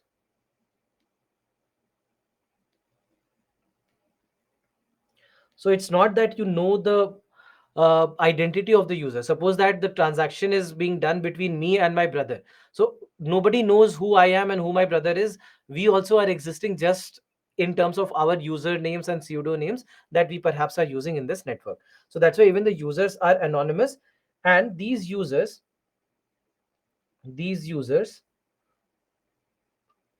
would use a set of public and private keys, public and private keys to initiate any transaction. All right. So it's just like a bank locker. What happens in a bank locker, that if you are owning a locker in a bank, there are two keys to it. One key that belongs to you, and the second key that belongs to the bank. And when you are trying to open the locker, you have to use both the keys. So when both the keys are used, only then the bank locker can be opened. So there is one key that belongs to the bank, and there is one key that belongs to you. Similarly, in case of blockchain, also the transactions that are being done, there will be one key, the private key that belongs to the user, and then there will be a public key that belongs to the network. And once both the keys are used at both the ends, then only a channel opens between the two users, and hence the validation, the transaction can be initiated. So that's why we do see that there are so many things, there are so many layers that we have added, where even the users are anonymous, the nodes are anonymous, everyone is working for their own good. There is nothing anyone has against anyone. There's no bias that anyone has against anyone, and they don't even know who the second user is, so they can't even do anything in these transactions. So overall, we say that it's a perfect setup of a democracy.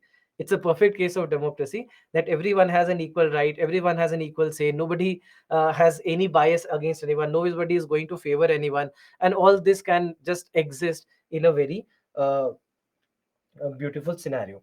So that's why all these are the various uh, advantages of using, or the properties of the blockchain technology. First and foremost, remember this. Let me start from here, that it's a distributed network. So distributed mainly because that every participant, or every node has a copy of the entire ledger. It's just like a shared Google sheet, that everybody can see what transactions are happening. Nobody can change them. All right, nobody can do anything to that, but everybody can see what's happening there. All right, so that's why distributed.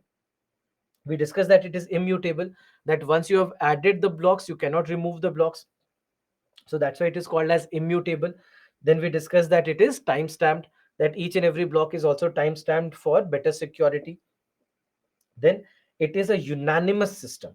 Unanimous system meaning that unless all the nodes have validated, the transaction cannot be executed. So that's why it's a unanimous system, that all the nodes come together, validate the transactions, and then the transaction is executed. Then it's an anonymous system. We discussed about this as well, that everybody just exists as a username and nothing else. And even their identity, even their digital presence is also hidden via VPN networks. So that's why we see that there is all this, and all the records that we discussed, that they are all individually encrypted as well. So that's why it's very secure from that perspective. And then lastly, a very very important point, that it is programmable. Programmable means that you can, so all these properties that we just discussed, it's not necessary that every blockchain uses all of these properties. You can pick and choose. Let's say out of 10 properties, the blockchain that you are setting up, you just need 3 of them.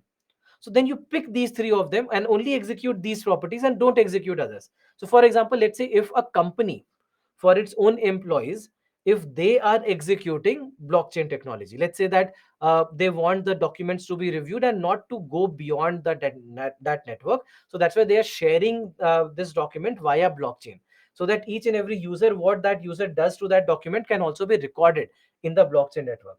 So in that case they cannot afford to have an anonymity here. The users who are the employees of this particular unit of this organization, they can't be anonymous, so they will take away the option of being anonymous. So that's why you can pick and choose. That's why we are saying programmable, that we can choose which properties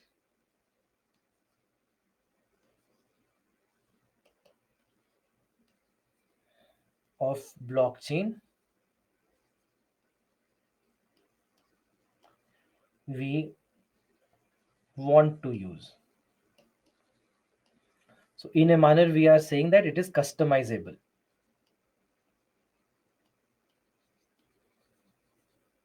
All right, it is customizable, that you can customize it according to your requirement. So that's why we are saying that it's programmable, and hence we see that for various different types of digital assets we can actually use it. For example, smart contracts, that contract that is being floated between two parties, the contract can be floated to with the help of blockchain. Then what happens is that it will be circulated to all the users from both the ends. Everyone can read the document, they can provide their comments on the document. Each and every comment can be very easily read and also reviewed, and then accordingly the final contract can be finalized, right? So all these things can be done, but here you cannot afford anonymity. You have to know who is suggesting what at what time. They should not be able to make any changes, modification. If anyone is making any modification, who made the modification, when the modification was made, each and everything also will be visible, because it's such a transparent system altogether. So that's why there are so many of these properties that we have with the blockchain technology. Now, some of the issues with blockchain, first of all, there can be a transaction cost. In case of cryptocurrencies, we see that for every transaction, there can be a very small transaction cost. Then it uses excessive energy. We discussed about the nodes, that the nodes computing systems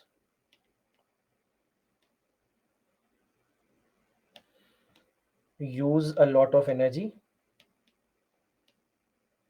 right? So that also is the problem, and they also have to be switched on all the time so that the transaction can be uh, seen. So that also is a problem. The complexity of the network, what we just discussed or whatever I described you, I would still say it's just the surface of what exactly exists here. So I'm just giving you a brief, I would say, that even if you felt that I've given you too much information, it's not too much information. It's just the surface of what actually exists here.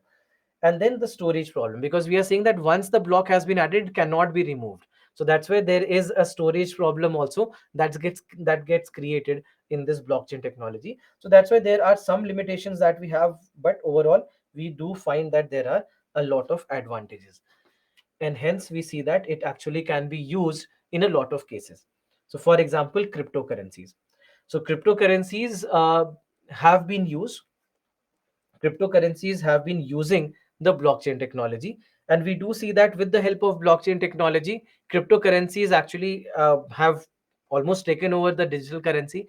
And there are so many people who want the cryptocurrencies to become the currency everywhere, although we see that there are some issues with cryptocurrencies, because of which the governments across the world, they are not allowing the use of cryptocurrencies, although trading in cryptocurrencies has been allowed in many of the cases. In case of India as well, for example, trading in cryptocurrencies is allowed, using cryptocurrencies is not allowed. What is the difference? Trading in cryptocurrencies is just like trading in stocks, that you are buying some cryptocurrency, then you can buy and sell cryptocurrencies in the market, just as you do with the stocks as well. So that's why we see that uh, this right now is something that we are using. And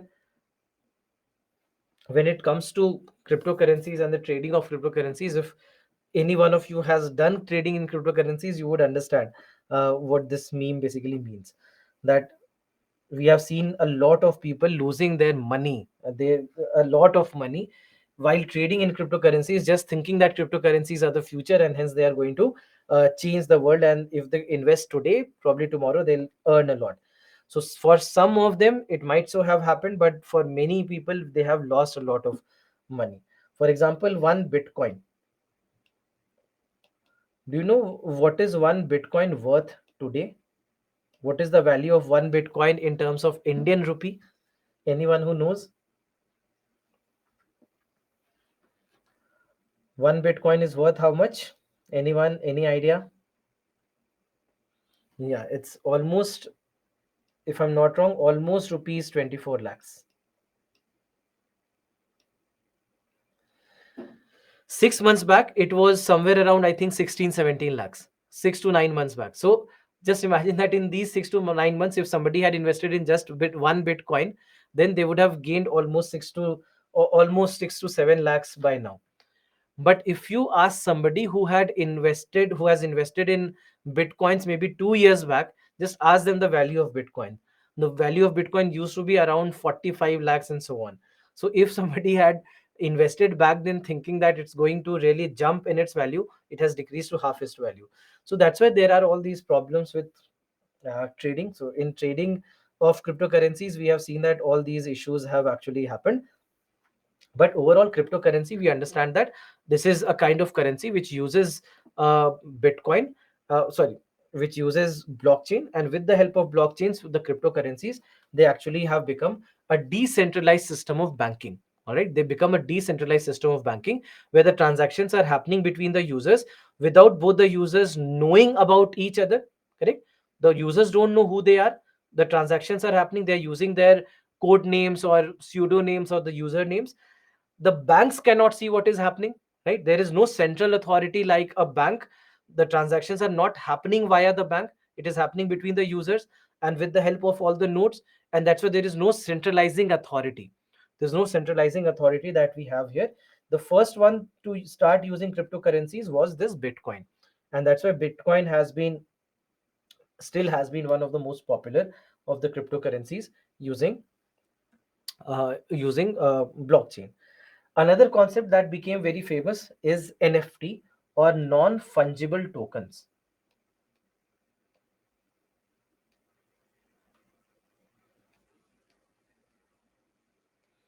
Non fungible tokens, or NFT. Now, in case of NFT, also we saw that couple of years back, 2020, 21, all of a sudden NFTs had a craze. That what NFTs basically mean is that you are making a digital version of your document, a digital asset out of your physical document, and you are keeping it in blockchain.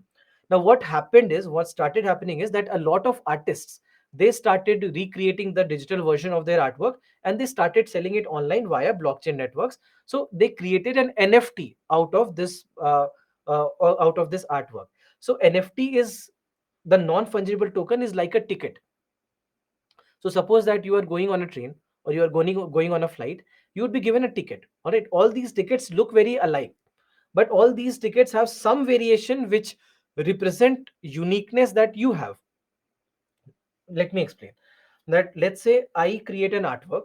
All right, I have created wonderful artwork, and I create digital copy of it. All right, I create a digital copy of it, and I create 60 tickets, only 60 tickets for this digital copy, that there are only 60 versions of this artwork that will be available. After that, I'll stop selling it. I'm only going to sell 60 pieces of this artwork. Now, what happens next is that everyone will be interested that there are only 60 of these pieces. So, what they'll do is they'll start buying. So, everyone who buys, I'm giving them a ticket which represents a unique value, that, okay, you are one of those 60 owners of this NFT, of this artwork. Now, what you think is, okay, fine, this artwork is going to have a lot of value because there are only 60 versions of it. So then maybe if I've bought it for rupees 1 lakh, I'll go and I'll just keep it with myself for 2 years. And 2 years later, I'll sell it for rupees 3 lakhs, because it is, because of the rarity of this artwork, it will have a lot of value in the market. Initially, it did happen. Initially, with the NFTs that were created for a lot of these things, we did see that it created a lot of value, but all of a sudden the values just dropped. the values just dropped. We saw that people were not really interested in buying NFTs, and everyone who thought that they actually have done a good investment again turned out that it was not such a good investment. But this is where NFTs became famous. But it's not that NFTs are required only for that. So artworks, collectibles, music, gaming, even creating or and storing the educational records via NFTs, we can do it. In supply chain tracking also, NFTs can be used so that we understand where the movements are happening and how the movements are happening. Property ownership transfers can also be done with the help of NFTs.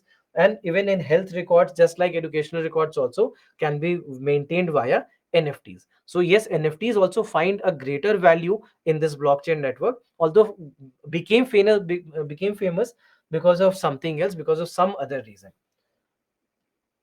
Look at this question. This was asked in your paper.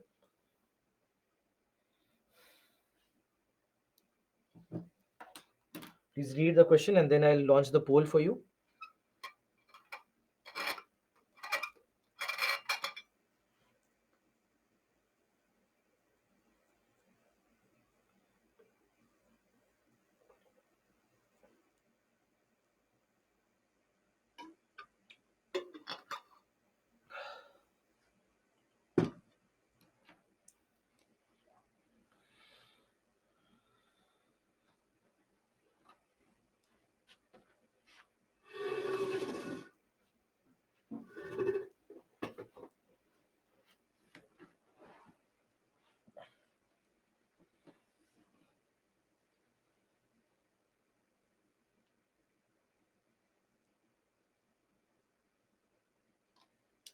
Okay, so I'm launching the poll. Please mark your answers.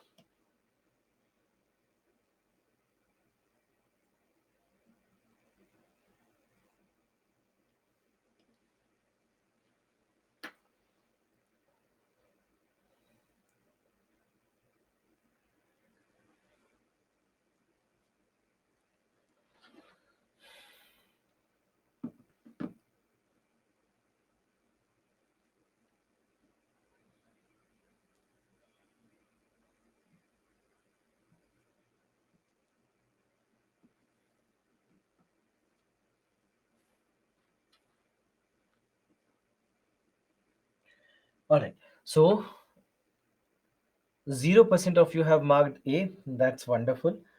67% B, 25% C, and 8% D. First is Bitcoins are tracked by the central banks of the country. That's wrong. That's entirely opposite of what happens. Correct. That the central banks cannot track what's happening. So that's wrong. Perfectly wrong. Then anyone with a Bitcoin address can send and receive Bitcoins from anyone else with a Bitcoin address. This is correct. This is where we discussed about the private keys, the public and the private keys that you own in the blockchain network. So that's why this is correct. Online payments can be sent without either side knowing the identity of the other. This is also correct, that we discussed that people are completely anonymous in this network. So even without knowing the identity, transactions can happen. So both 2 and 3 are correct. So correct answer will be B. Now coming to the next topic, that is supercomputers. Now in case of supercomputers, these are computers which are very different from normal computers. As you can see the picture, this is not how you imagine a computer to be, but this is what a supercomputer is. And supercomputers basically are computers where they are very specialized computers. They are special purpose computers. They are meant for something or the other, only one specific purpose they can fulfill. So that is what supercomputers do. Now with supercomputers, why the name supercomputer has been given? Because the speeds are very fast. All right, they are very very fast, and hence the name supercomputer has been given to them. All right, so in case of supercomputers, what we see is that there are things. For example, they can perform at or near the current highest operational speed for the computers, right? Highest operational speeds. Then they are employed in specialized applications which require large amount of mathematical calculations. Now what we basically see right now is that when it comes to the speed, the calculation of speed of supercomputer is done in terms of petaflops. Now, when we say petaflops, Flops basically mean floating point operations per second. Basically, the arithmetic operations. In simple terms, the arithmetic operations, meaning addition, subtraction, division, they are called as arithmetic operations.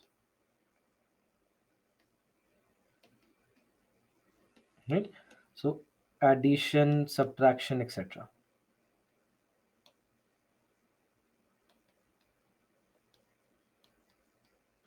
So they are the arithmetic operations, correct? So floating point operations per second. So floating point operations basically means that what is peta? How much is peta in terms of 10 to the power of what? How much is peta? Anyone quickly?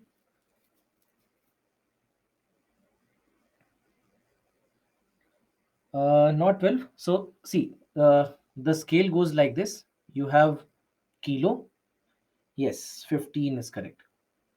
You have kilo, then you have mega, then you have giga, then you have tera, and then after that you have peta, and after that if you want you have exa. So kilo is 10 to the power of 3, mega is 10 to the power of 6, giga is 10 to the power of 9, tera is 10 to the power of 12, peta is 10 to the power of 15, and exa is 10 to the power of 18. All right, so this is how the scale goes. So when we say petaflops, what we mean is that a supercomputer, let's say if a supercomputer has a speed of 1 petaflop, so 1 petaflop means that 10 to the power of 15 calculations can be done in 1 second. So 10 to the power of 15 calculations per second. This is 1 petaflop. The fastest supercomputer right now that we have is Frontier supercomputer that belongs to the US, and it has a speed of 1102 petaflops, or you can say that 1.102 exaflops. I mean, if we start going to the next unit, you can even say that it is 1.102 exaflops. So that is the current highest speed of a supercomputer. Before this, there was another supercomputer called as Fugaku, and this Fugaku from Japan was the fastest supercomputer for last 3 years with a speed of 442 petaflops.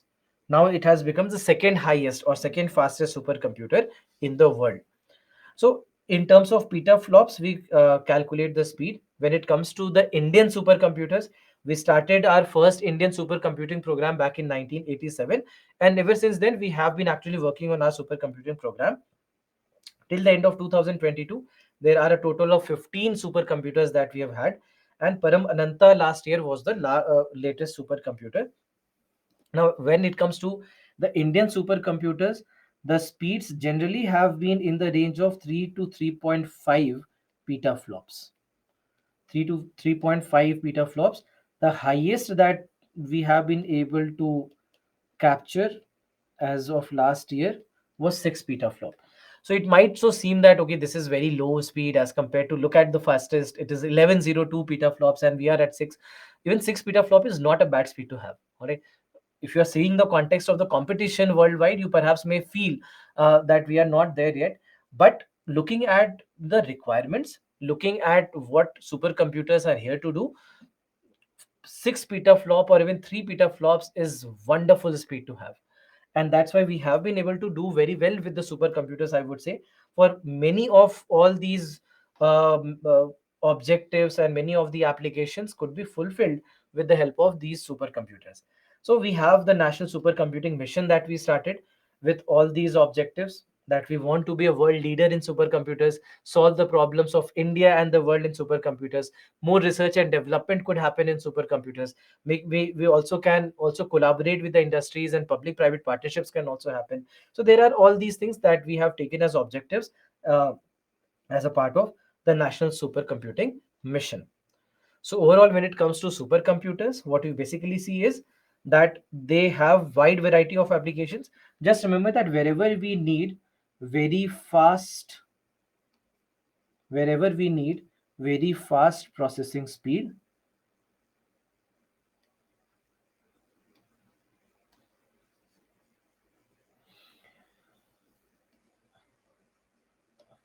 with large data sets, in any of these requirements, we see that supercomputers can actually be used. So that's why climate change prediction, studying the space and universe, material engineering, data mining, seismic activities, genetic engineering, everywhere we see that supercomputers can be used. So that's why we see that all these are the application areas for which we can make the use of supercomputers. Now, the last topic for us in this chapter is quantum technologies, where we'll also discuss about quantum computers. Now, first and foremost, what is quantum and what do we mean by quantum technologies? Because here we are talking about a branch of physics which is quantum physics, called as quantum physics, or also called as quantum mechanics. So, do you know what we study here? Anyone who has an idea? What is quantum physics or what is quantum mechanics? Any idea, anyone? Please let me know. And then, anyway, I'll discuss with you, no problem.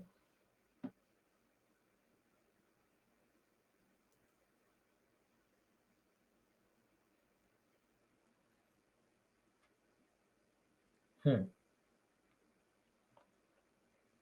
Okay, different properties, fine.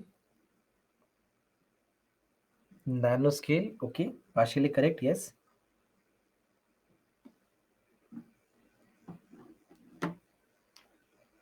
Subatomic, yeah. So basically, quantum physics or quantum mechanics is about the study of subatomic particles.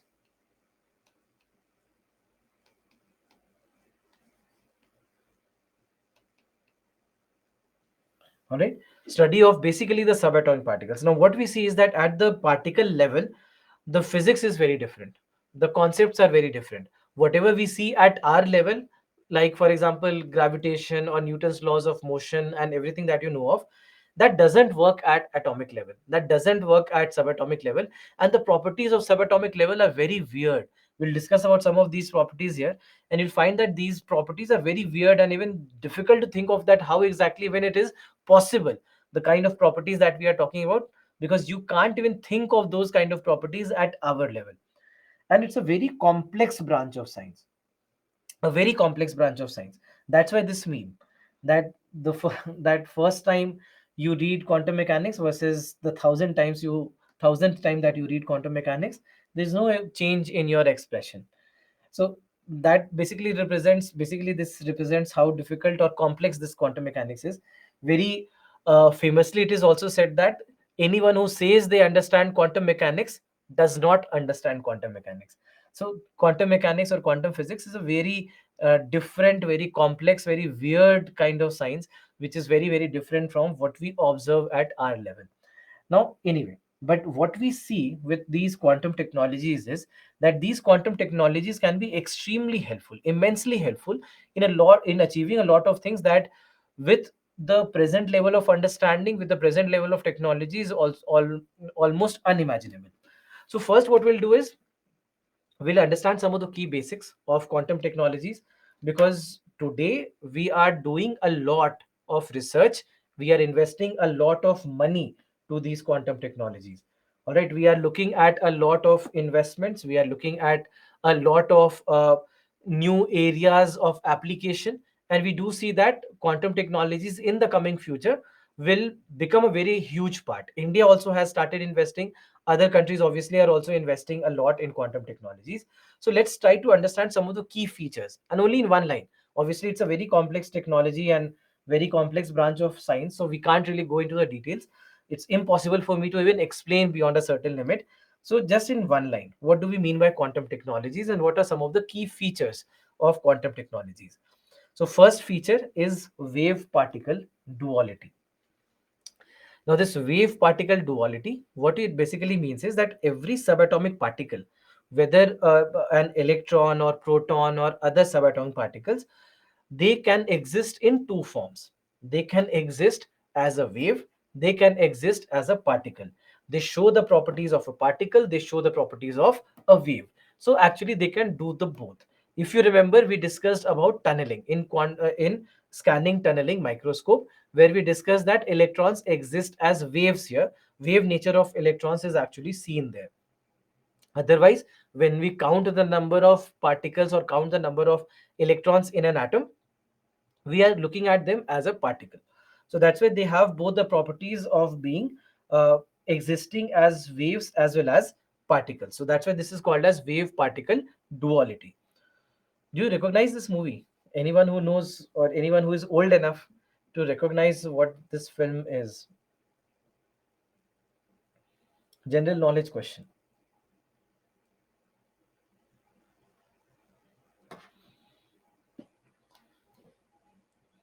Yes, it is Nagin.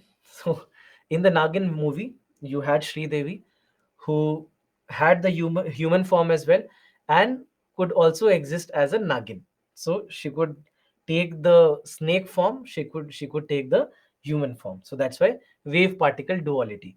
So something that at human level normally is not possible, but if you are a Nag or a Nagin, it probably is a possibility for you. Then after that, the principle of superposition.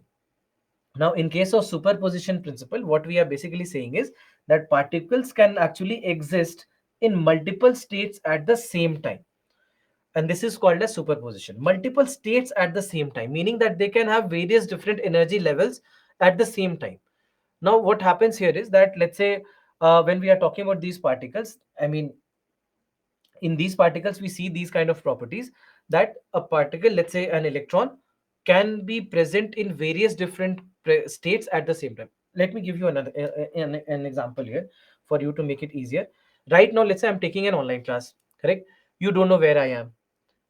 I could be taking the class from Delhi, I could be taking it from Kolkata, from Bangalore, from Chennai, from Mumbai, from maybe Karachi or Rawalpindi. You don't know where I'm taking the class from. All right, you may have a hunch, you may try to predict, but you don't know. For you, I exist everywhere. I'm existing everywhere. I'm on your screen. So whichever city you are in, I am in that city, because I'm on your screen in that city.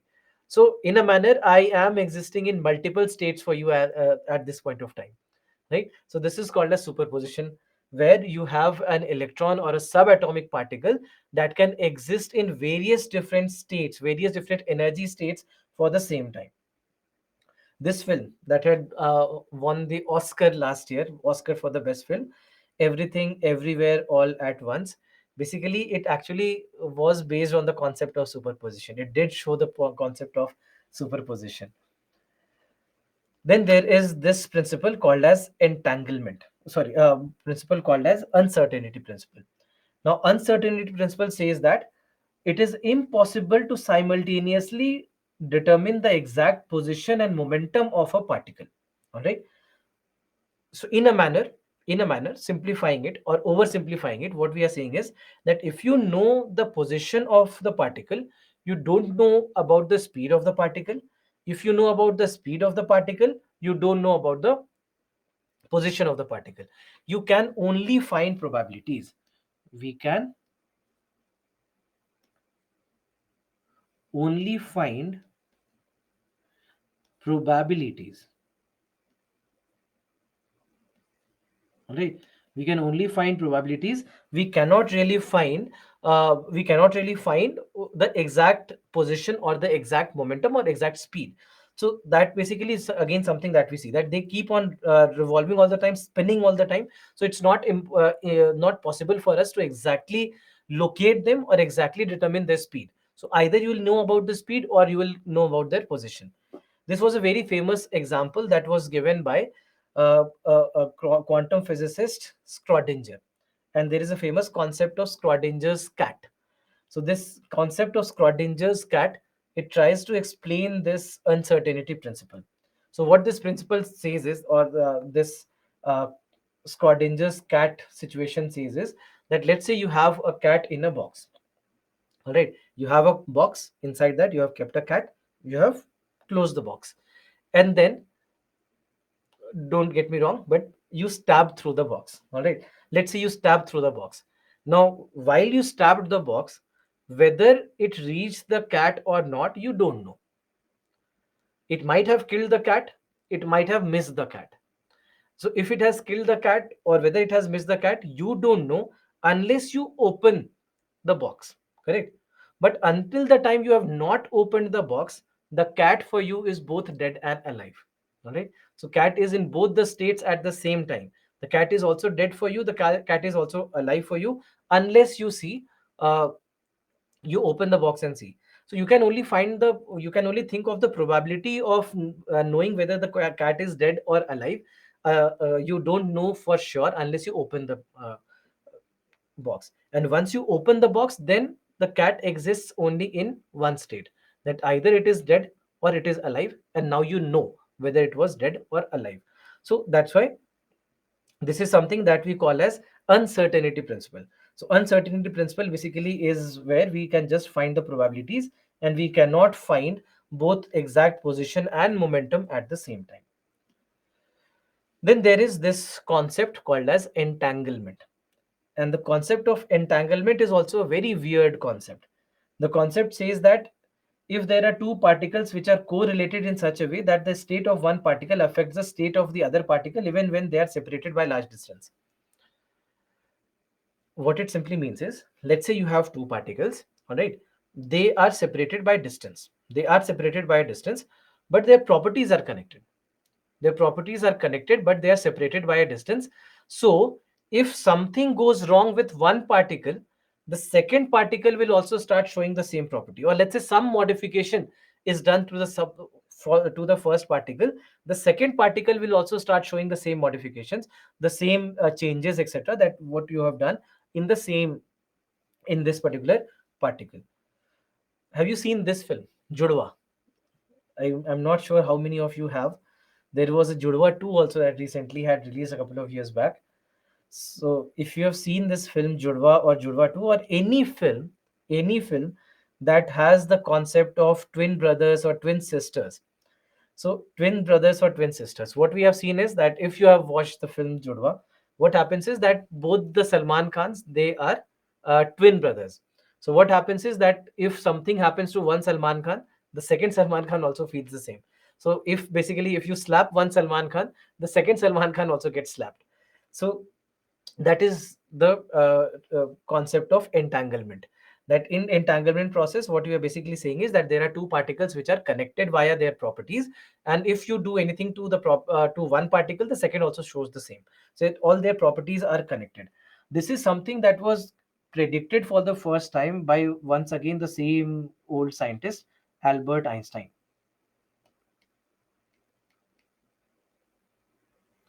So Albert Einstein, for the first time, he had predicted this entanglement concept, and he basically had called it as spooky action at distance. He called it as spooky action at a distance because he saw that there is something weird that he is noticing, and that's why he called it as spooky action at distance, that there is some kind of spooky haunted action that is happening. But even then, when you are separated by a distance. Now, this entanglement is very, very important in quantum communications. In establishing quantum communication, it becomes a very, very important thing for China. This quantum communication has is something that China has been working on, and China says that China, a few years back, 3 4 years back, had come out and said that now we have a communication system which is hack proof. That we have a hack proof communication system, and this hack proof communication system that they are claiming, this is something that is based on entanglement. This is based on the principle of entanglement, and that's why they are saying that it's hack proof, because all the particles, they are connected to one another by via their properties. So that's why if anyone tries to hack through the system, at the receiver end, the transmitter end will also come to know, because there is an equivalent particle that you already have. So that is what the principle of entanglement is. And then lastly, the concept of quantum tunneling, something that we had discussed earlier when we were discussing about the scanning tunneling microscope. So there we had discussed about this, that electrons would be able to make a tunnel through the surface and enter inside the surface, correct? So that is basically what we call as tunneling. So if you have seen the film Ant-Man, So in the film Ant-Man, what happens is the protagonist, he can shrink himself to a size of an ant, and they can actually enter inside something that they call in the film as the quantum realm. That they enter the quantum realm at this, basically entering the subatomic level, is what basically they have shown. So overall, we see that the particle can pass through a potential barrier even when it does not have enough energy to overcome the barrier. So they'll be able to overcome that energy barrier and pass through the surface, making a tunnel for themselves. So that's why we see that quantum tunneling also becomes one of the key technologies. Now, each and every one of these technologies that we have been talking about, just remember that you don't have to go into the details of each and every one of them. You just need to know the basics. All right, you just need to know the basics, and you don't need to go beyond that.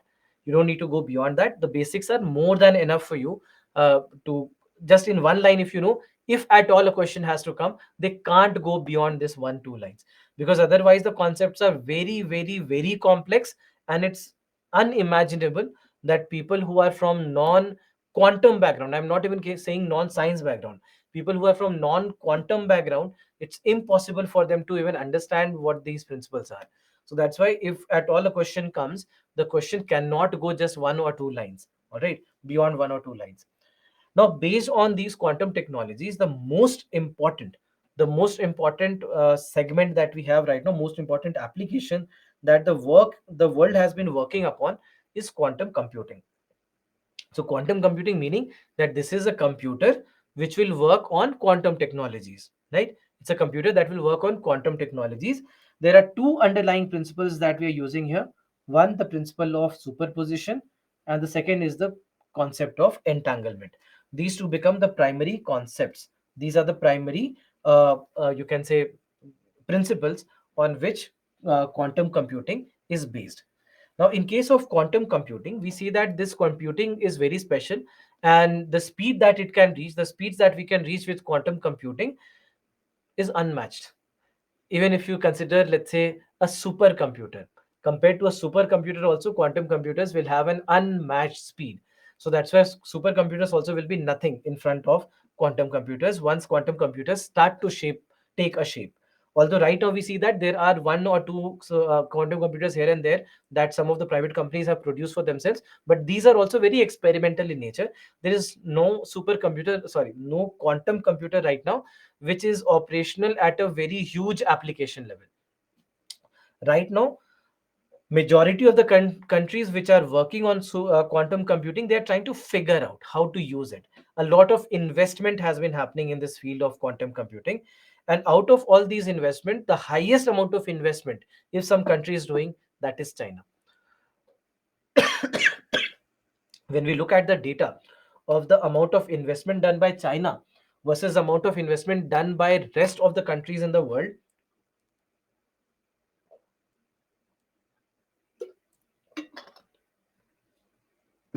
as per the investment data that I had read, China has the highest investment right now. US has the second highest investment right now in quantum computing. And China's investments are 15 times more than US. I think it was $15 billion and just $1 billion. The $15 billion has been invested already by China and just $1 billion by the US. So we know that already China has been doing a lot. China has been investing a lot, and they're working very fast with quantum technologies, and especially with quantum computing. Now, with quantum computing, what we are basically saying is that the basic memory unit, for example, this time is called as a qubit instead of being called as a bit. Because in case of bit, what happens? You know that bit is nothing but a set of zeros and ones, correct? It is nothing but a set of zeros and ones. In case of qubit, also, it is just a set of zeros and ones, but the way computation happens is very different. The way computation happens is very different, because in case of a bit, we see that there is a sequential computation.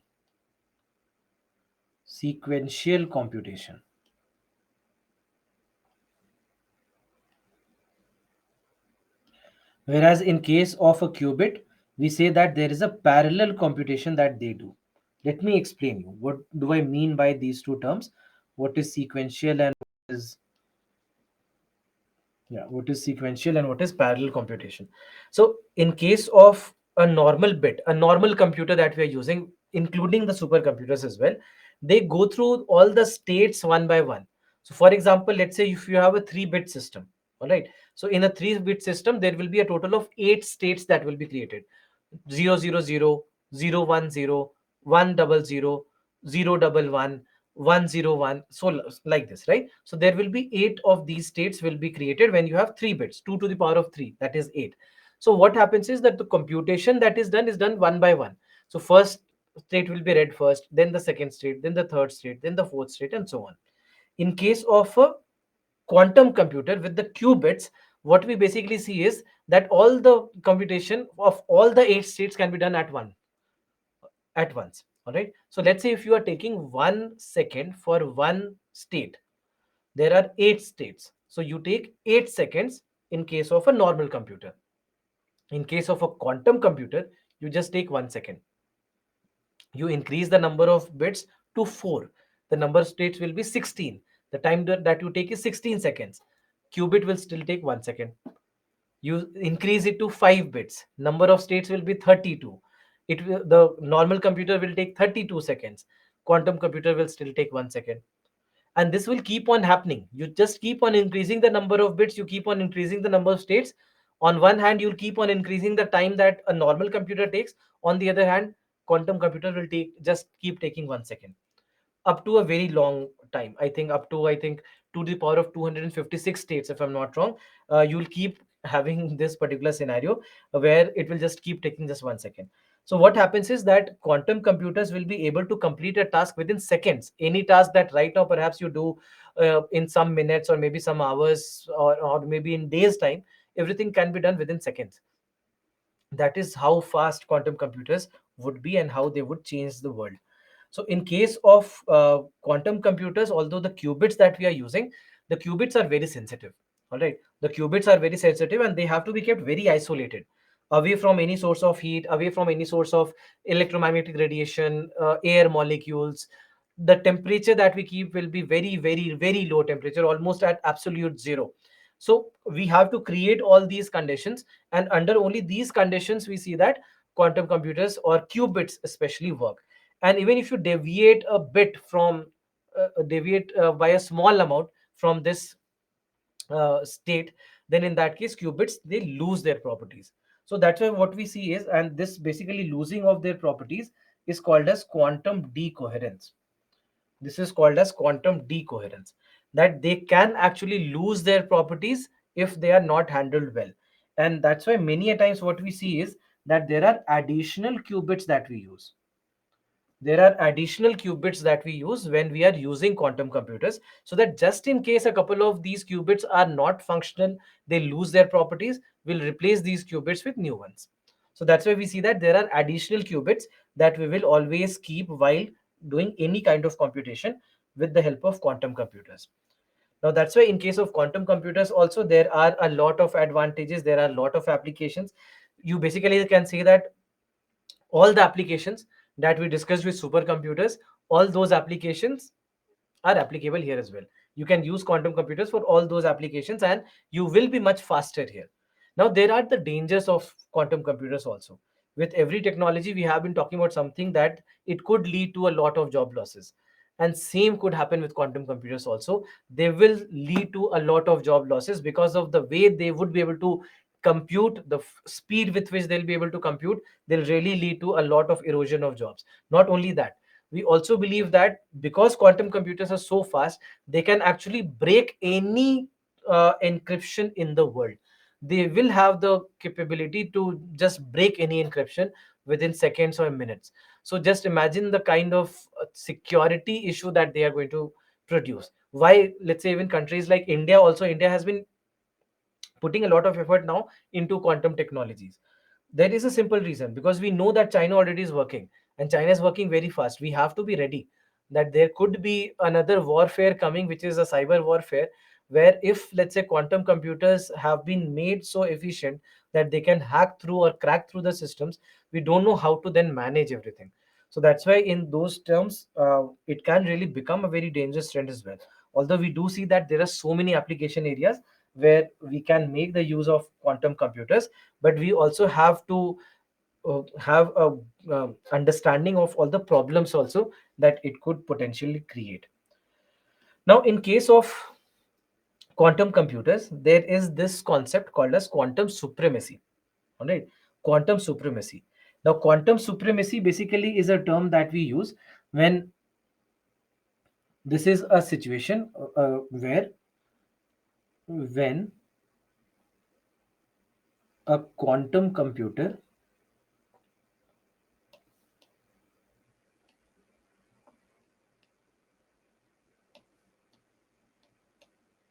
is able to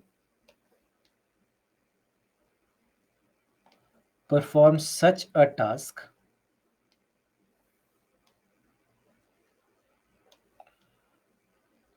within seconds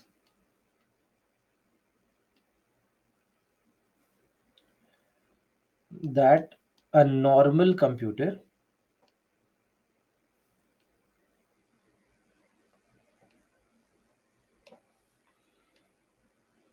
can't perform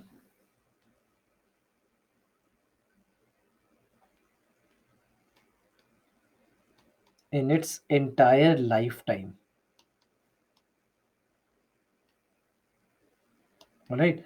So we are talking about a situation where a normal, where a quantum computer has been able to do certain things in seconds that a normal computer could not have done in its lifetime. So there is this incident that happened, and I just to give you the context of this meme, that a few years back, Google came forward and Google said that now we have achieved quantum supremacy, that we have been able to solve a problem within a couple of seconds that a normal computer would have taken 10,000 years to complete. That's something that one computer could have done in 10,000 years. With the help of our quantum computer, we have been able to solve that problem within a couple of seconds. So this is came forward with. This is what Google announced. Then IBM came forward.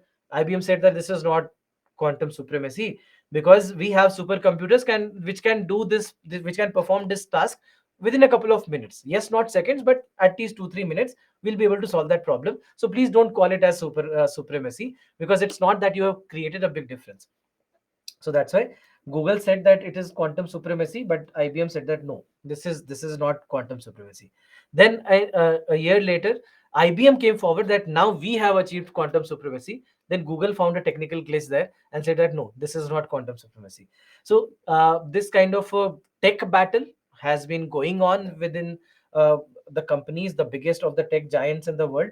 They have been trying to win one over the other. So let's see what happens, but in the future we do see that all these companies will have a major role to play when it comes to the actual uh, requirements of this. Now, coming to quantum technologies in India, we see that for the first time 2020 budget, we announced a total of 8,000 crore rupees over the next 5 years in national mission on quantum technology and its application. And there are various different sectors that they basically took their as their objectives, that these are the areas where we are going to focus, and we'll try to find how quantum computers or quantum technologies can basically help India grow in all these different sectors.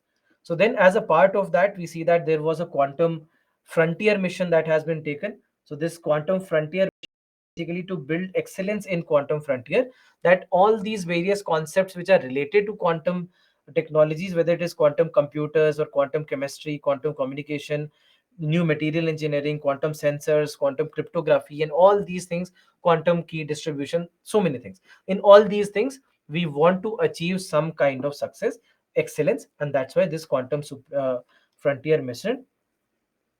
And that's why we see that there is the Department of Science and Technology.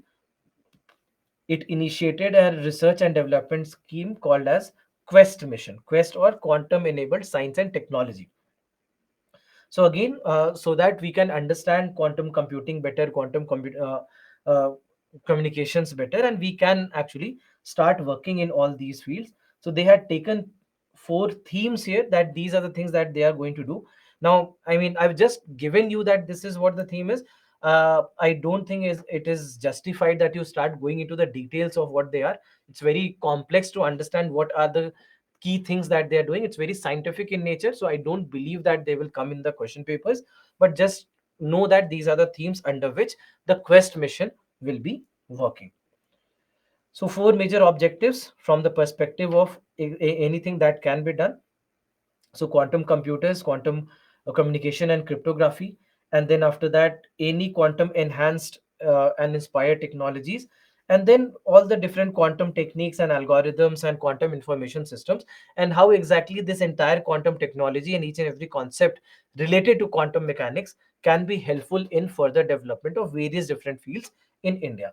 So that's why these are some of the objectives that have been taken as a part of this mission. Look at this question, a very, very, very simple question. Please, 100% of you give me the correct answer. I'm launching the poll for you. Please mark your answers. You know the answer. I need 100% correct answers, please.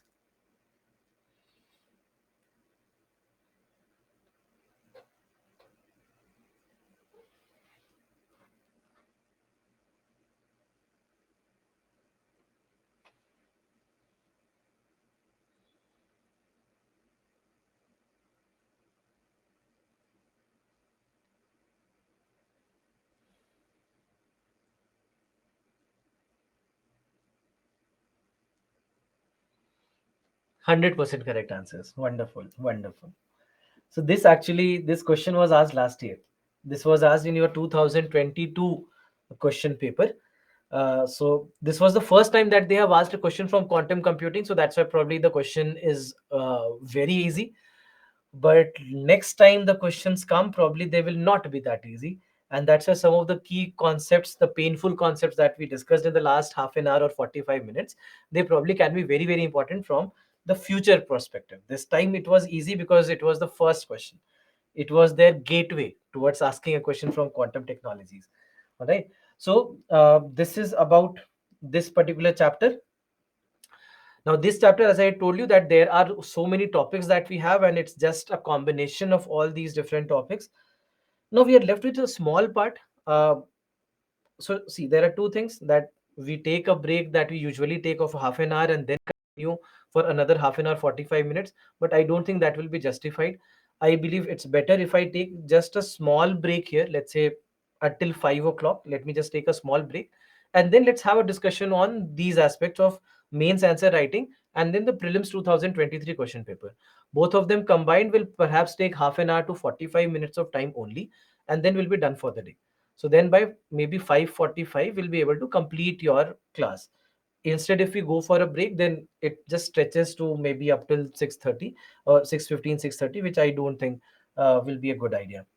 So are we all fine with this? That we'll take a small break right now and then discuss some of these areas, some of these question papers of your past. And then after that, we'll be done because we already are done with this last chapter. Fine. Seems legit for everyone. Great. So let's take a break. Let's take a break. Let's be back at 5.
Welcome back, everyone.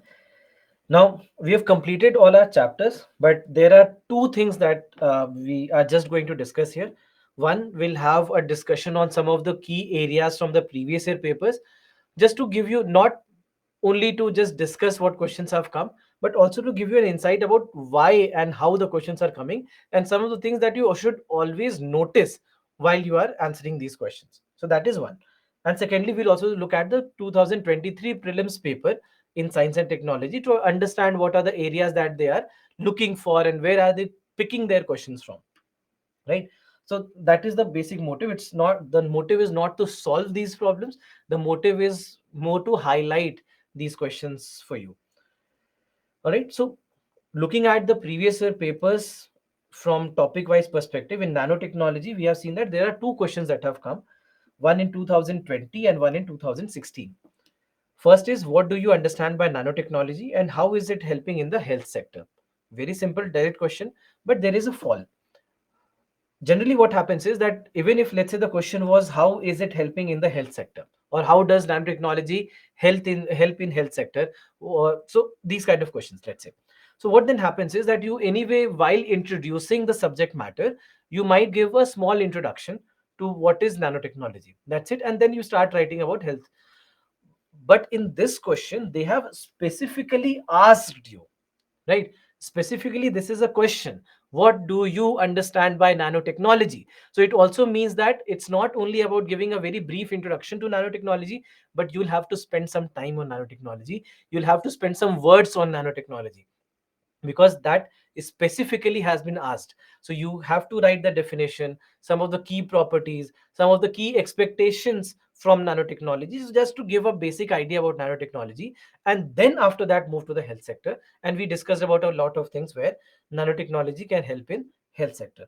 But just not to lose out on this, because many a times it does happen that you will make health sector as the central theme of your answer, and you perhaps are not giving enough weightage to what is nanotechnology, because that also has been asked essentially. The second question, if you see, again a simple question, why is nanotechnology one of the key technologies of the 21st century? Describe the salient features of Indian government's mission on nanoscience and technology and the scope of its application in the development process of the country. So second part is simply about the nano mission. This is nothing but about the nano mission. So this is not an issue as such. We had discussed multiple points about nano mission. First is about why nanotechnology.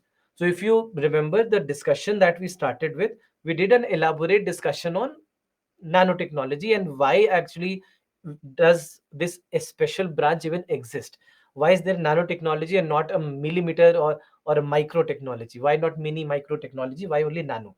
So we had discussed that molecular level, all the properties they start to show, the changes in the properties can be done, they can be understood well, we understand the world better from the perspective of these molecular levels. So we discussed all this, and then we understand about the future, we understand how much prospects it has for the future. So those kind of points, they simply have to be mentioned here. So questions are simple, and this is what you will find, that in most of the cases the questions that they have asked are not very difficult. The questions are very easy to solve, and you can get the answer very easily. There's nothing that you'll find any problem with. Look at the biotechnology questions. What are the research and developmental achievements in applied biotechnology? How will these achievements help to uplift the poorer sections of society? So, when we say applied biotechnology, we basically are talking about applications of biotechnology. And that was the entire chapter that we had discussed in terms of health, in terms of agriculture, in terms of industries. In all these cases, we discussed how exactly biotechnology can be used, right? So, you basically have to mention the same in this kind of a question, all right? And then, how will these achievements help to uplift the poorer sections of the society? Now, when it comes to the upliftment, just think of the various factors, all right? How, from medicine perspective, that advancements in biotechnology also helps you get cheaper medicines, gets you cheaper vaccines as well. Then, from the perspective of your food, because of the various varieties of food, now food prices can be brought down, so that if you have a better supply, the demand for food can be decreased, and hence we will be able to supply food better. For the farmers who are poor, they also get a lot of benefit out of these things. That also can be mentioned. Then all the various different benefits from where we see that in one way or the other, it helps in the upliftment, right? And at the same time, if at all possible, there are certain things which actually are common for all these questions. Any schemes in India related to biotechnology, for example, let's say something like Biotech Kisan, right? This was launched a few years back. So something like this, so that you can actually uh, give better weightage to the answers that you're writing. Always understand something, whether it comes to biotechnology or any technology based question in GS paper 3 specifically, it becomes very, very important for you to use as many examples as you can. It actually applies not only to science and technology, but also applies to environment and ecology, and also up to an extent to economy. So all these topics that you have in GS paper 3 are very similar. These are kind of technical topics, all right? So they're very similar in that sense. Now, in case of science and technology, what happens is that over the course of your preparation in your newspapers also, you will keep coming across a lot of examples. Try to use as many examples as you can. You have to use examples, because what happens is that you can very easily write a very generalized answer, but somebody who writes a very specific answer with examples and facts and figures, they would always get a better treatment from the examiner. It's a given fact that this will happen. So that's why just understand that it should not be only about mentioning some of the general points, but all these points that you are mentioning, as much as possible, also try to substantiate all your answers with examples wherever possible, wherever necessary. And it, in science and technology especially, it becomes very, very crucial that you do so. So look at the second question: how can biotechnology help to improve the living standards of the farmers? Again, it is nothing but we are talking about the agricultural applications. We discussed about so many agricultural applications. Just that while mentioning all these points, you have to be aware. You have to be aware of how are you mentioning these points. So for example, you cannot directly just write BT cotton, directly cannot just write golden rice. No, you have to talk from the perspective of the farmer, that if this is done, how does it help the farmer? If that is done, how does it help the farmer? So your language will have to change. The applications do not. The points that we discussed in the chapter, they don't change. Your language changes because the language of the question paper is different. All right. Similarly, if you look at the third question, why is there so much activity in the field of biotechnology in our country? How has this activity helped activity benefited the field of biopharma? So why so much activity? Because we see so much potential. We see so many things that can be done, whether in agriculture, whether in medicine, whether in the industries, whether for the environment. There are so many things that we can do. So that's why so much activity. And then the second is basically about biopharma. So whether pharmacogenomics, pharmacokinetics, how biopharma helps, the investments that we discussed, that in India, most of the money that is being spent on biotechnology is being spent on biopharma. So all that, even vaccine development, medicine development, virotherapy, insulin, all these things are related to biopharma. So that's why all these points can be very easily mentioned. Then look at the next question, and it's a very interesting question, because if you see, the question starts with just a statement, right? Stem cell therapy is gaining popularity in India to treat a wide variety of medical conditions, including leukemia, thalassemia, damaged cornea, and severe burns. Describe briefly what stem cell therapy is and what advantages does it have over other treatments. So again, something that we have extensively discussed, all the advantages that we discussed, and what is stem cell therapy, why stem cells, the importance of stem cells, the properties that those stem cells have. We can mention everything. And remember that when it comes to a question like this question has a very positive tone, right? This question has a very positive tone. So try to match the tone. What you should not do, what you should not do in these kind of questions is, don't start talking about the negative aspects.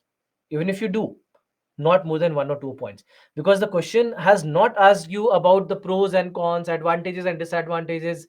No, they have just asked you they first have described to you that look, this is so important that it is able to solve so many problems for us today. And then after that, they are basically also uh, telling you, asking you about what is stem cell therapy and what are the advantages. So just because they have asked just the advantages, don't complicate your answer by also writing the disadvantages. It's not required. It's not a critically comment question, right? Then there was one question, that is this: what is allelopathy, and discuss its major role, in its role in major cropping systems. So this is a question, you can say that this is between biotechnology and economy, because we are talking about agriculture, we are talking about irrigation systems, and it's, you can say, a gray area between these two topics.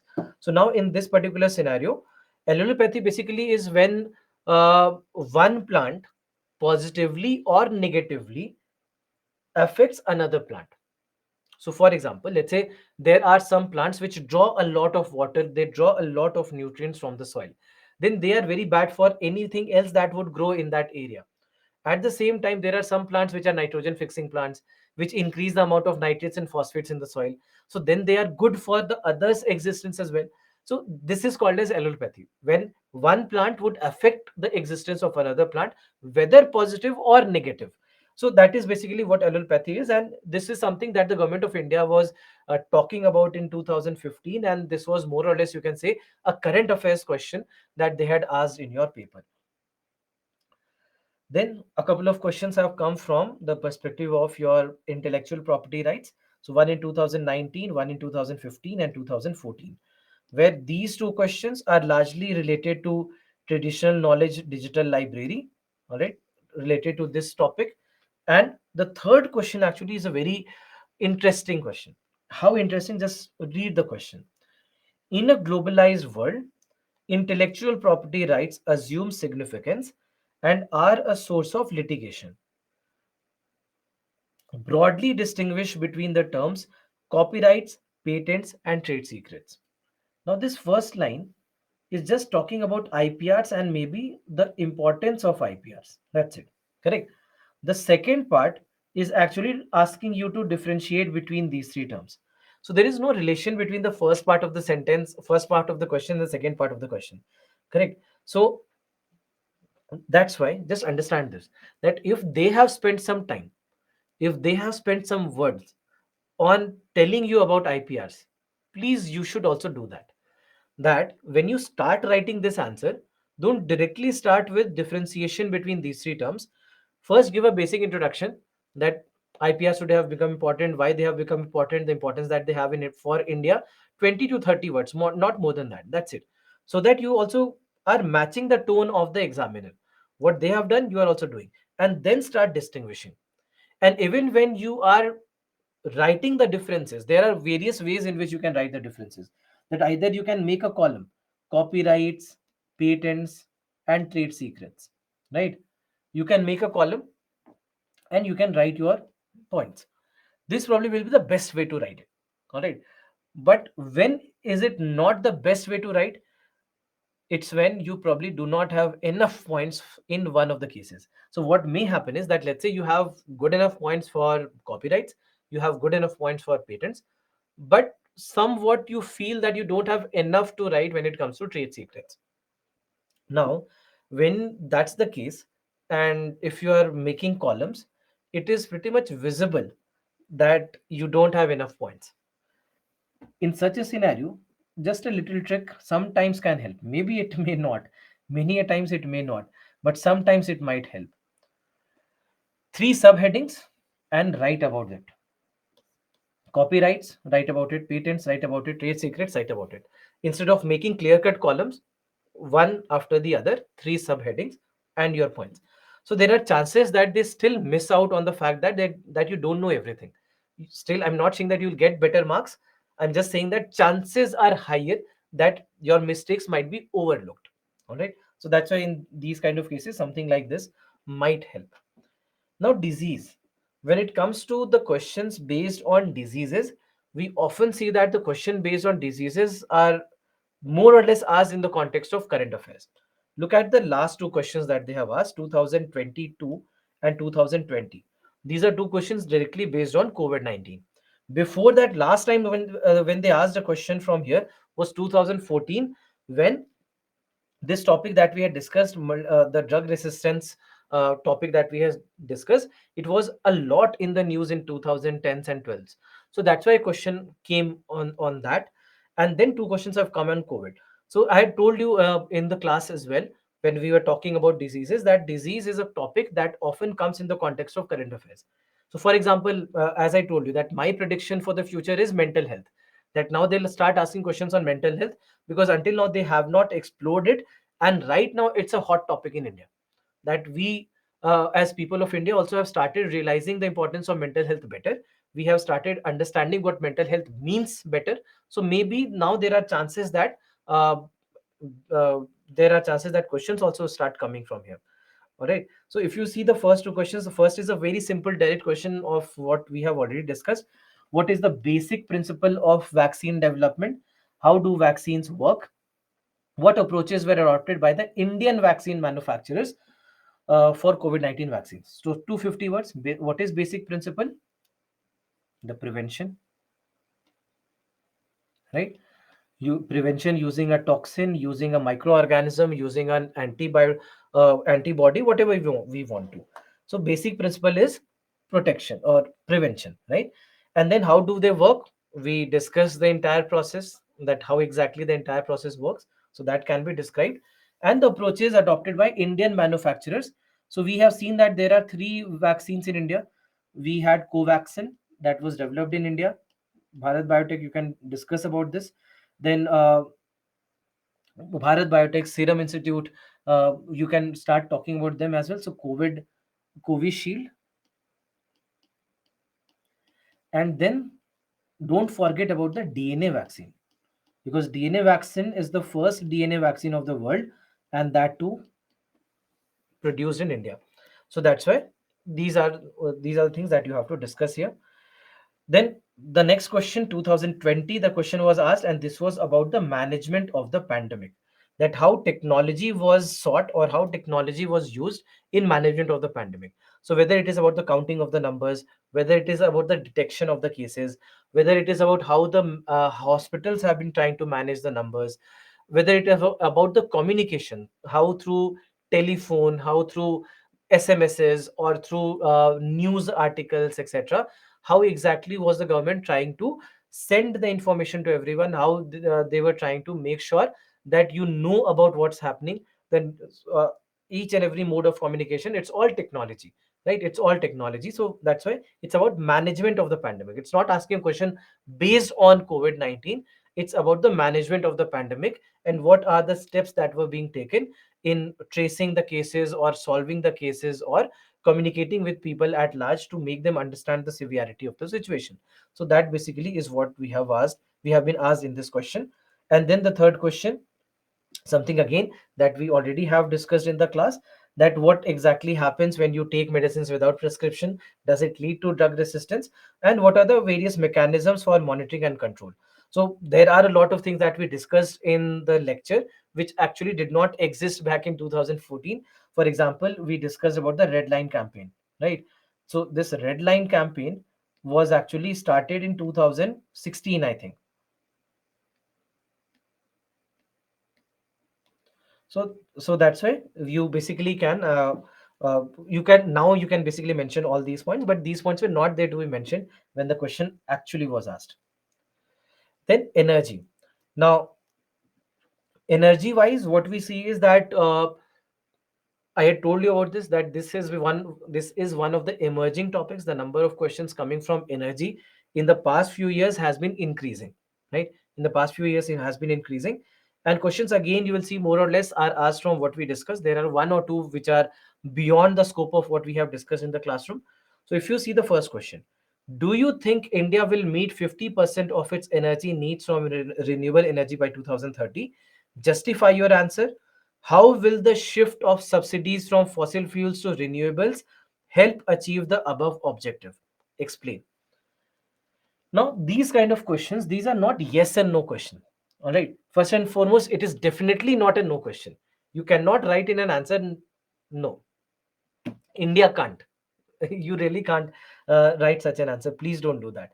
So, and it's not even a yes answer, that you cannot say yes, we'll do that and we'll do this. No, take a very balanced approach. Now, right now, this is where we are. This is what the target is. These are the schemes that are being run right now. These are the various programs and policies that the government of India has adopted. And this, if all these this works well, this is where we will be. And I'm sure that if we are able to do everything uh, perfectly, if we are able to manage all these schemes and policies, etc., perfectly, we'll definitely reach the target. So just talk about things in this perspective, all right? That this is the present state, this is the future that we are targeting, and these are the steps that we are taking so that we can achieve that goal. Instead of saying that yes, India will do, or no, India will not do. So take this kind of approach and never be negative in these kind of answers. You can talk about negative points. So see, it's not about the fact that you can't talk about a negative fact. You can't say that, okay, look, Srishti scheme did not work well. You can say so, but then say that what are the improvements required. If you're saying that this did not work well, say you can say that, okay, fine, this did not work well, this could be done to improve the future. This is the way forward, so that we can learn from our mistakes and move forward. But don't just go in a very critical direction altogether, that you are not even mentioning a single positive point and you keep on criticizing. Please don't do that. Even if you criticize, even if you write the negative points, write the way forward. If you say that this is wrong, this is wrong, this is wrong, then tell me what will you do to improve upon this. Ultimately, understand this. You are writing this examination, you want to complete this examination to become a civil servant. You want to become a civil servant. You would go to a district, you will become the DM of that district, and people will come to you with their problems. They expect you to solve their problems. It cannot be that somebody comes to you with their problems, you say that, yeah, I understand, I agree with you, these are the problems, and then you ask them to go. You can't do that, right? You'll be expected to solve the problems. That's why you have been posted there. So that's why, understand this, that this is a basic logic that you should always have, that you are here to solve the problems. So even if you talk about the problems, it's not wrong to talk about the problems, but suggesting the solution or the way forward is a must when you it comes to writing any answer. All right. Then, if you see the next question, it is about the invention of blue LEDs and how they have been impacting the everyday life of human beings. So, we see that blue LEDs are being used everywhere. I mean, the screens on which you are watching the lecture, they also have blue LEDs. In medical, we see that blue LEDs are used. In the lightings, we see that the blue LEDs are used. So, we see that blue LEDs are used everywhere. Energy efficiency is higher, uh, energy wastage is lower, the cost wise they are much more cost effective, longevity wise they are much more, they last very long. So there are all these things that we have seen, and these are the points that could be mentioned in such a question. Then if you see these two questions, both are based on nuclear energy.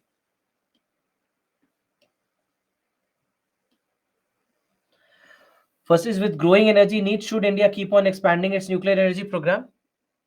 Can the answer be no? The answer can't be no, because you are saying that energy needs are growing, but we should not expand our nuclear energy program. With energy growing needs, we will have to expand. Discuss the facts and fears associated with nuclear energy. Basically, we are talking about all the advantages and disadvantages.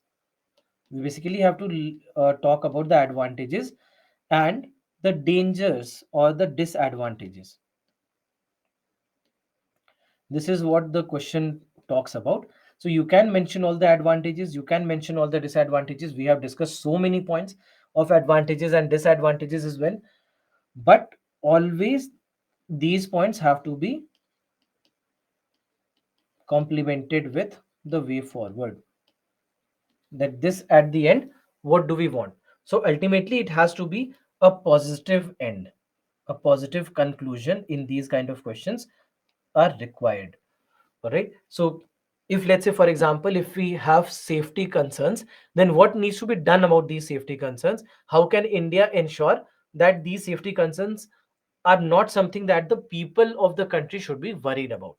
All right. So these kind of things you will have to talk about. And then, account of growth and development of nuclear science and technology in India. What are the advantages of fast breeder reactor? So again, you have to talk about the India's nuclear program and what have we done with the help of the nuclear program. And we discussed about fast breeder reactors also, and why they are so important for the future of the energy. Again, a very simple direct question that you can easily answer. Now, there is this one unique question that was once asked. This was your 2018 paper. Discuss the work of Bose-Einstein statistics done by Professor Satyendra Nath Bose and show how it revolutionized the field of physics. This is a ruthless question, and I'm not shying away from that fact. Once in a while, it does happen that I don't know why, but UPSC asks these kind of questions. Now, whenever these kind of questions come, obviously not a lot of people know the answer. I mean, I'm very sure that not more than 1% of the people who have gone to the paper know the answer. Only few people who are from core physics background or people with physics optional, they are the ones who know the answer to this question. Apart from these people, nobody will know the answer. Now, this question has come. Acknowledge that this question has come. If you know the answer, great. If you know even, let's say, 1 or 2 points that you think you can mention, great. If you don't know anything, move on. Just move on to the next question as soon as possible. You can't waste 10 minutes here. It should not happen that you have wasted 10 minutes and then after that you realize that you had nothing to write, or you are just trying to fill the entire paper. It may have worked in some of the colleges or some of the schools. It doesn't work in your mains examination. In the mains examination, the examiner has a duty that they will have to correct and read each and every line, each and every word that you have written. So even if you have just filled it with a Bollywood song, it will not work. They'll simply give you zero. So if you have to get zero in the first 1 minute instead of wasting 10 minutes and then getting zero. Instead of wasting that time, go to the next question, write a better answer. Whatever time you have gained from here, use that extra time so that you will write at least somewhat better answers in some of the other questions. So at least you can offset the loss that you have in this particular question. So once in a while these kind of questions do come, and we can't do anything. Not only in science, other papers also, in history also, we have seen some of the completely unknown questions that they have asked in the past. So don't think about that, and you can't prepare for that.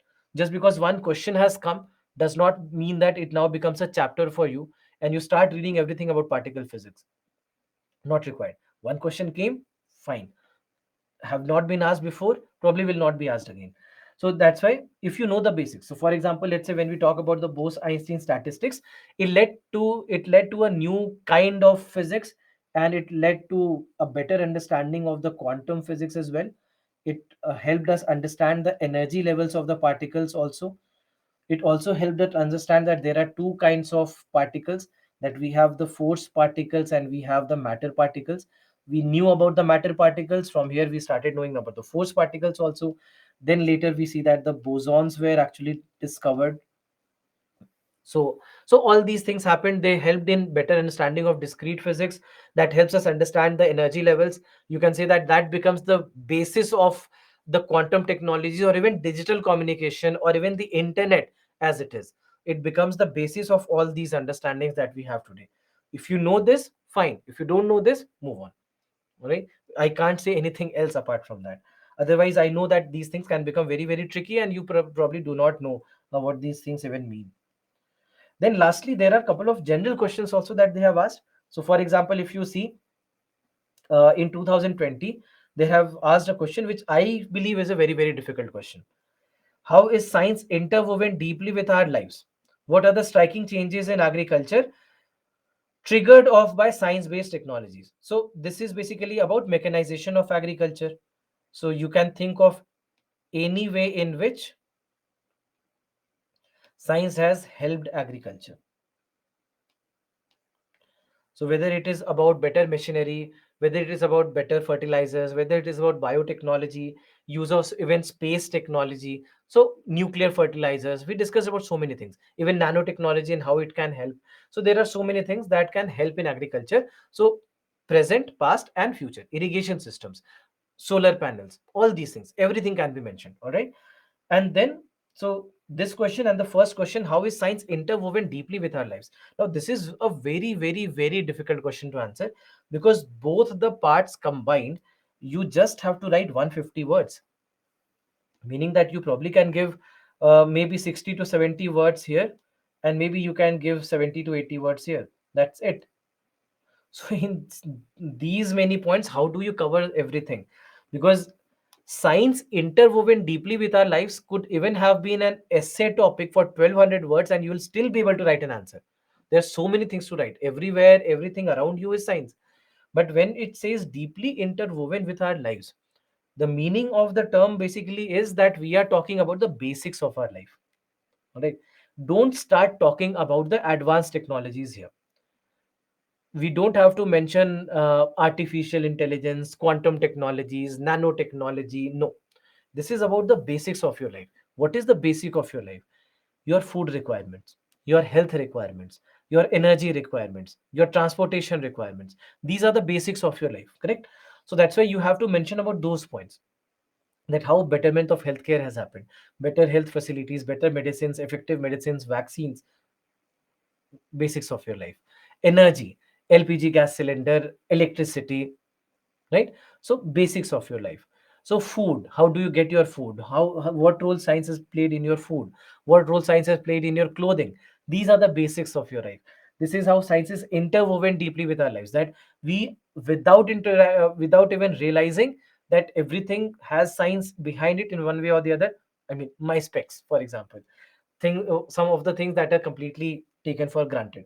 So just think of your basics of your life, and how water, food, energy requirements, health requirements, transportation, these are the things that you have to think of and write about that. And don't go about writing the advanced technologies. But remember, you have just 60 to 70 words to mention. You cannot go overboard with just writing anything that comes in your mind. So that's why, from that perspective, this kind of a question can be a difficult question to answer, no doubt about that. Then one more question that came in 2014: scientific research in Indian universities is declining because a career in science is not as attractive as our business operations, engineering, or administration, and the universities are becoming consumer oriented. Critically comment. Now, this is a reality. We can't shy away from this reality, that all these courses have become consumer oriented. uh, People do understand, and we have a large population in the country which either can be categorized as poor or maybe middle class. And that's why here the first thing that people, or let's say the parents, think about is the safety of that student, that how to ensure that you at least get a job. So for getting that job, people know about engineering, people know about MBA, and maybe government exams like the civil services examination. So we find that these are attractive. But others, where you have a lot of research with a lot less money, you don't want to go there. So, and a lot less opportunities as well. So we see that not a lot of people want to go there. So that's why we have to talk about this. But again, this question has to be about the way forward. This has to be about what can be done, whether it is about scholarship schemes, whether it is about better facilities, whether it is about better research uh, uh, applications, whether it is about providing with all the opportunities that is required, maybe international collaborations, maybe taking the help from some universities, providing them the jump that they need.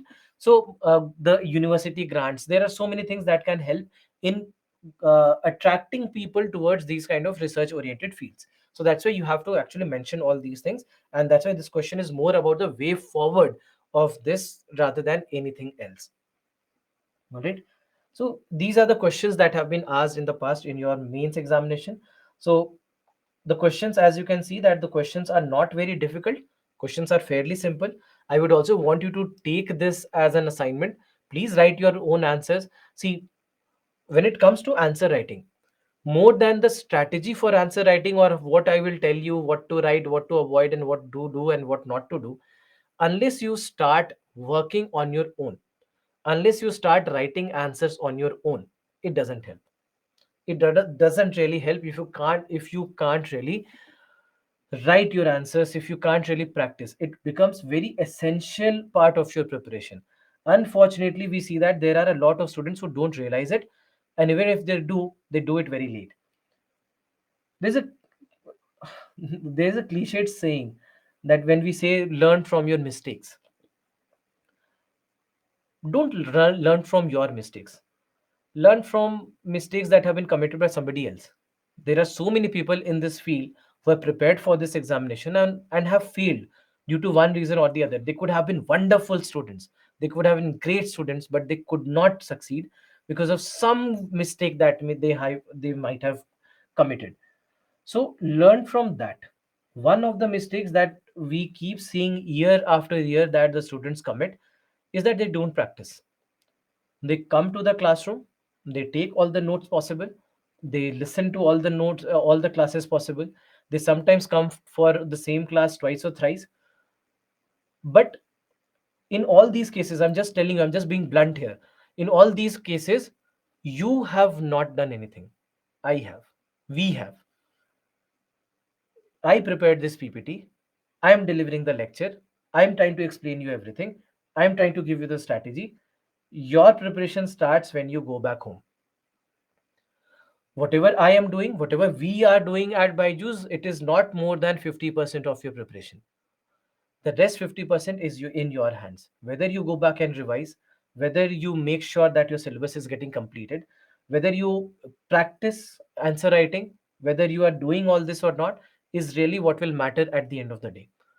Otherwise, the first 50% is something that is being given to everyone. Then why is it that only there are 15 to 20% of people who are getting through? Why? Because first 50% was same for everyone, second 50% was not. Realize this sooner than rather than later. And that's why please don't learn from your mistakes, learn from everybody else. Learn from what mistakes everybody else has committed. So please do that. And that's why please, answer writing has to be practiced as much as possible. You cannot escape that. Unless you are gifted in writing, great. But most of us are not, unfortunately. So that's why you have to practice, because whatever mistakes you can commit, you don't know unless you start putting your pen on paper. Then only you will see how much you are struggling or not struggling. If you're not struggling, great. But if you are, you have to take corrective measures. So but it's in your hand. If you don't do it, fine.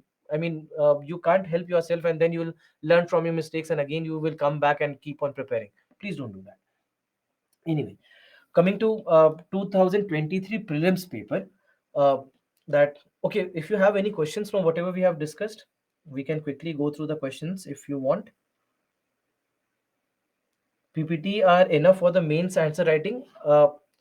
See, in the PPTs, I mean, if you're talking about all the things that we have discussed, I have covered a lot of things. I've covered a lot of facts also that can be used in your papers. That's why sometimes the PPTs are just full of the facts and the information.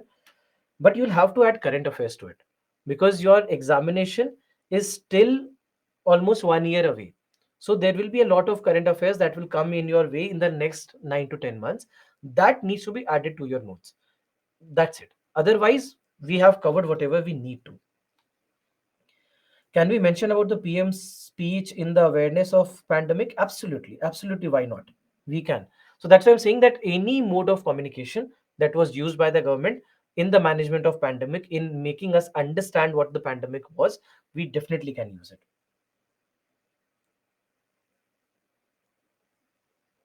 Can you please explain cryptocurrency again? So cryptocurrency, what we discussed is that these are currencies that are encrypted. All right, these are currencies that are encrypted, and digital form of currency that are encrypted.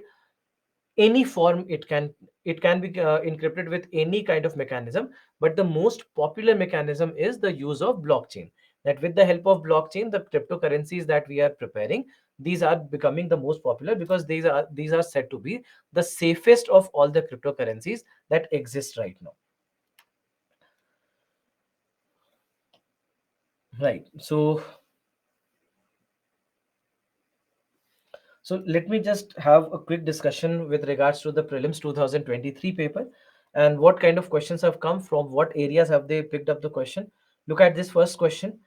Some microorganisms can grow in environments with temperature above the boiling point of water. Some microorganisms can grow in environments with temperature below the freezing point of water. Some microorganisms can grow in highly acidic environment with pH below 3. Now, the keyword here is some. If it was all, it was none, then these are extreme words. Some definitely will definitely find one or microorganism or the other. You don't even need to know the examples. In these kind of cases, I don't know if I have ever come across a statement where a general statement like some is being used and it is a wrong statement. It doesn't really happen.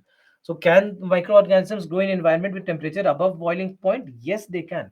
We have found near volcanoes, etc., we have found microorganisms. Definitely they can. Below freezing point of water, absolutely they can. There's no doubt about that. And even in environments below pH 3, yes, your own stomach, inside the stomach we have bacteria that can survive in an acidic medium, so they can, yes. So how many statements are correct? Answer will be 3. All the 3 statements given here are correct.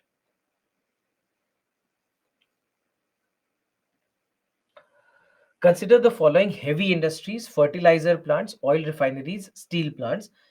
Green hydrogen is expected to play a significant role in decarbonizing how many of the above industries?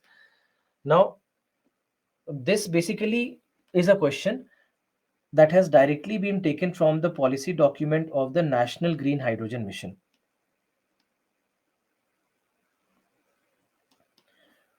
National Green Hydrogen Mission. So this is a statement, or this is a question that has been directly taken out of it. Last year, obviously, it was immensely in news, and that's why we see that there are two questions that have been asked from hydrogen and from this one document itself. Just the summary of the document itself, if you go through, there are two questions that actually have been asked, and all these three. In all these three, we actually can see that in decarbonizing them, green hydrogen can play a major role. And all these three have been mentioned in that document itself. So the question was directly taken from that document. Wolbachia method is sometimes talked about with reference to which one of the following: controlling the viral disease spread by mosquitoes, converting crop residues into packing material, producing biodegradable plastics, producing biocar from thermochemical conversion of biomass. So Wolbachia method has been in the news for quite some time now. I mean, at least for last 4 or 5 years, they have been in the news. Not specifically only in 2022, but we see that spread over the last 5 6 years. They have been in the news. What we do in Wolbachia method is that Wolbachia basically is a bacteria. All right, Wolbachia is a bacteria, and this bacteria is introduced to the mosquito. Introduced into the mosquito. Basically, a kind of genetic engineering, you can say. And now what happens is that it stops the further growth of, or the further spread of, the virus that is there uh, in the mosquitoes. So all the viral diseases, dengue, chikungunya, in all these cases we see that we can actually use the Wolbachia method. So the correct answer, that's why, will be controlling the viral diseases. So it has been, this was a general current affairs question that has been here in the news for the last 4 5 years easily. Aerial metagenomics best refers to which of the following situations: collecting DNA samples from air in a habitat at one go, understanding the genetic makeup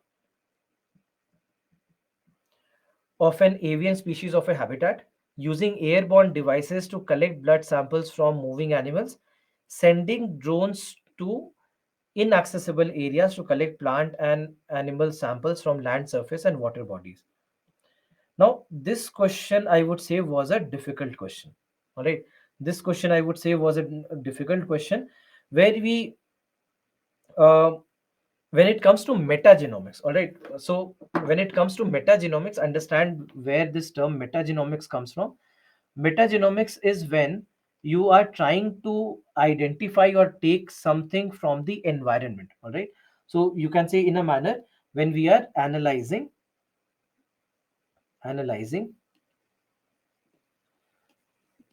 DNA or genetic samples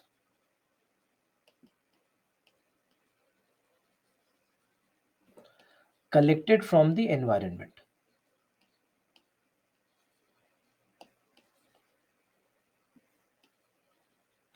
Now, what is aerial?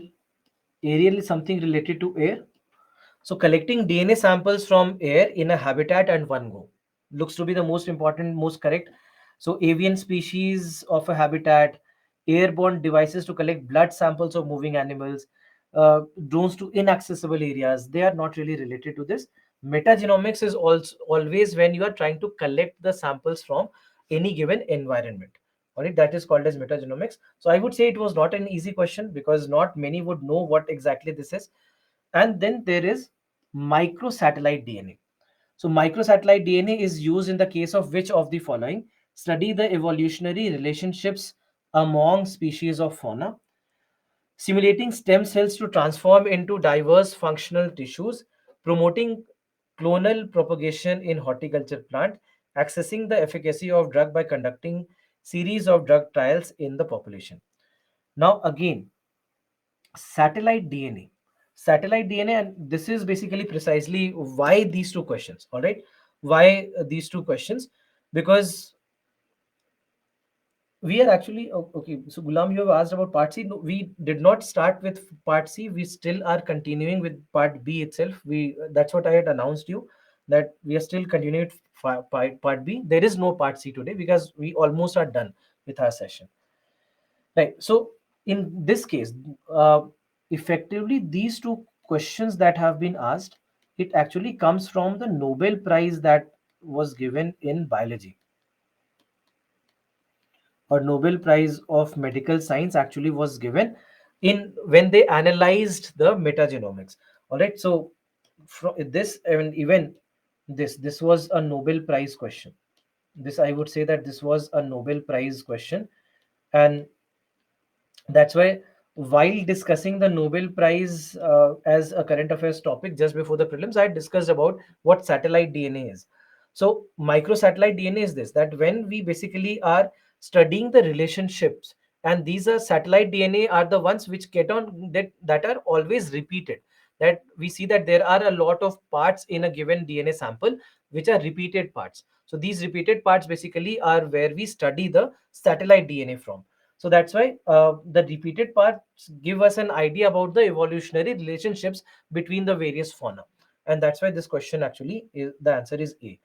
Another, I mean, this question that was asked, another reason why this question was asked was that there was a new development that happened, and this was in Greenland. That in the Arctic areas, you can say, in the Arctic areas, uh, there was a sample that was collected from that environment, and they found environmental DNA there. All right, environmental DNA, which is also called as eDNA. So they found eDNA there, and in these environmental DNA, they were analyzing these environmental DNA samples, and that is the context in which this aerial metagenomics also has been asked, because they found that there are species of mastotine, for example. They found species of mastotine in these areas when they collected the environmental DNA samples. So from that perspective, these two questions actually have been asked. Then this question, consider the following statements. Carbon fibers are used in the manufacture of components used in automobiles, uh, uh, automobiles and aircrafts. Carbon fibers once used cannot be recycled. So manufacture of components used in automobiles. Basically, when we say carbon fibers, we are talking about the nanomaterials. We are talking about carbon nanoparticles. So carbon nanoparticles, for example, let's say graphene or carbon nanotubes, we are basically talking about them. So graphene or carbon nanotubes, we basically are fullerenes also. So we discussed about them. So in aircraft manufacturing, automobile manufacturing, they can be used. Once they are used, they cannot be recycled. Now, cannot, first and foremost, it's a extreme term, and also we discussed that they are very extreme structures, right? They are very strong structures. So that's why you can actually use it, recycle it, use it over and over again without destroying them. So that's why this is wrong. This is correct, and correct answer, that's why, will be one only. Next question, detection of car crash collision, which results in the deployment of airbag almost instantly. Detection of accident free fall of a laptop towards the ground, which results in immediate turning of the hard drive. Detection of tilt of smartphone, which results in the rotation of display within between portrait and landscape mode.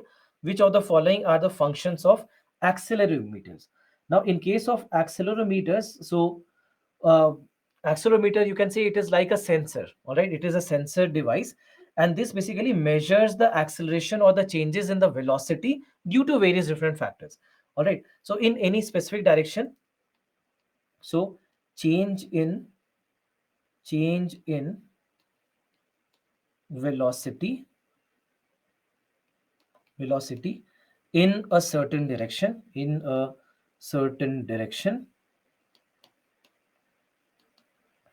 in a certain direction uh, change in velocity in a certain direction is measured. So basically, acceleration in a certain direction is what we measure with the help of accelerometer. That's why accelerometer, acceleration is the word, from there we are deriving it.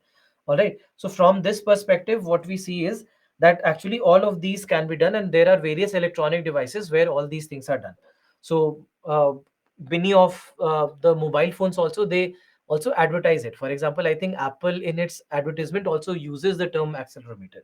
So accelerometer actually can do all these things, because we can, so whether it is about the detection of car crash or collision, you can understand the difference in velocity that has happened in a certain direction, right? So from there it can be done.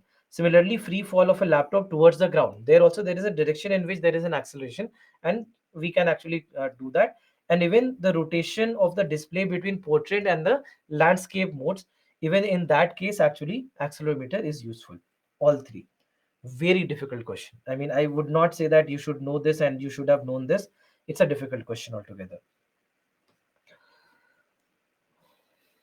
All right. So now the next question. Consider the following pairs: objects in space and description. Cepheids, giant clouds of dust and gas in space. Nebula, stars which brighten and dim periodically. Pulsars, neutron stars that are formed when massive stars run out of fuel and collapse. All right, so this is what they have asked, and they have asked you which of the following are correctly matched. So this we know is nebula, right? This we know that this is what nebula is. That nebula are, we had discussed that this is nothing but a region of cloud and dust in the environment. So that's why from that perspective we already have studied about this. Now, in case of cepheids, now cepheids were not so much in the news, but pulsars have been. All right, pulsars have been in the news. So maybe you could have answered about, if you know about pulsars, you still might be able to get your answers.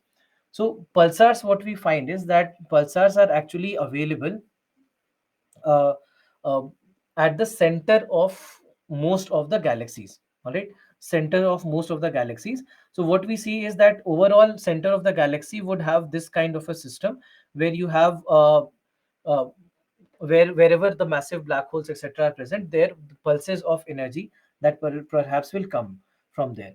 Similarly, when it comes to Cepheids, Cepheids are where what we see is that there is a periodicity that we see in certain types of stars. It's a kind of a variable star that we see. So this actually is what it is, that stars which brighten and dim periodically, they actually are called as Cepheids. So pulsars, which are formed when massive stars run out of fuel and collapse. So from there on, we see that there are chances that pulsars will be formed. So from that perspective, you can say that only the third statement is actually correctly marked. The others are not.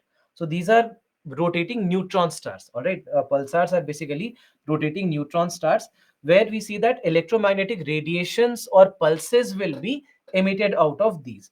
So overall, this is basically what we see, that whenever an explosion happens, remember that we discussed about supernova. So at the end of supernova, we had discussed that there is a blast that happens and neutron stars are formed. So this is where the pulsar formation is possible in certain cases. So this is correctly matched. So that's why only one is correctly matched in this particular question. Which of the following countries has its own navigation system? So this is a direct factual question that they have asked. So overall, when it comes to the navigation systems, that's why India is unique, because there are only certain countries in the world which have their own navigation system, and India is one of those. So US has its own, Russia has its own, China has its own, and Japan has its own. All right, Japan has its own. So that's why in this particular scenario, this is called as quasi zenith satellite system. All right, this is called as quasi zenith satellite system. So QZSS. This belongs to Japan. So Japan is the country that has its own navigation system. So apart from Japan, you have Russia, you have China, you have India, you have US, you have France, you have all these countries which have their own navigation system. Others do not. So it's a direct factual question that they asked. Then the next question: ballistic missiles are jet propelled at subsonic speeds throughout their flight. While cruise missiles are rocket powered only in the initial phase of the flight, Agni 5 is a medium range supersonic cruise missile, while BrahMos is a solid fuel intercontinental ballistic missile. This is something that we had discussed in yesterday's class as well. Ballistic missiles, we discussed that they are very, very fast, so they cannot be subsonic. So this is wrong. Cruise missiles, we discussed that they are slower, so that's why they are not rocket propelled in only in the initial phase, but throughout their journey, we control their path. Correct? This is what we had discussed. So that's why not only in the initial path. So this is wrong. So first statement is wrong. Agni 5 is a medium range. No, Agni 5 is a long range. The range, if you remember, we discussed that it is according to the officially announced, what India says is 5,000 to 5,500 kilometers. And this is where I told you that China claims that India has, I mean, Agni 5 has a range of 8,000 kilometers, right? So this is a long range missile. So that's why medium range anyway wrong. And BrahMos is a solid fuel intercontinental ballistic missile, completely wrong. We discussed that BrahMos is the fastest cruise missile of the world. So this is also wrong. So neither one nor two. So very easy question, direct question. Look at this question: with reference to green hydrogen, consider the following statements. Again, this has been taken from the same document, National Green Hydrogen Mission. National Green Hydrogen Mission document. It basically has been taken from the same document. So from one document this time, there were two questions that they have asked. So where exactly they can be used in all these cases that they can be used? Yes, they can be. We can actually use in all these cases. So all these statements given here are correct. So again, a direct question that they have actually derived from the National Green Hydrogen Mission. And then this last statement: India, despite having uranium deposits, still depends on coal for most of its electricity production. All right. This is the first statement. So this is correct. This is the condition with us. We know that we have uranium deposits, but largely we are coal dependent. Uranium enriched to the extent of at least 60% is required for the production of electricity. How much percentage? Do you remember? We discussed about enrichment. We discussed about how much of enrichment is allowed and how much we do. Quickly, if somebody can tell me, if you remember from the discussions that we have.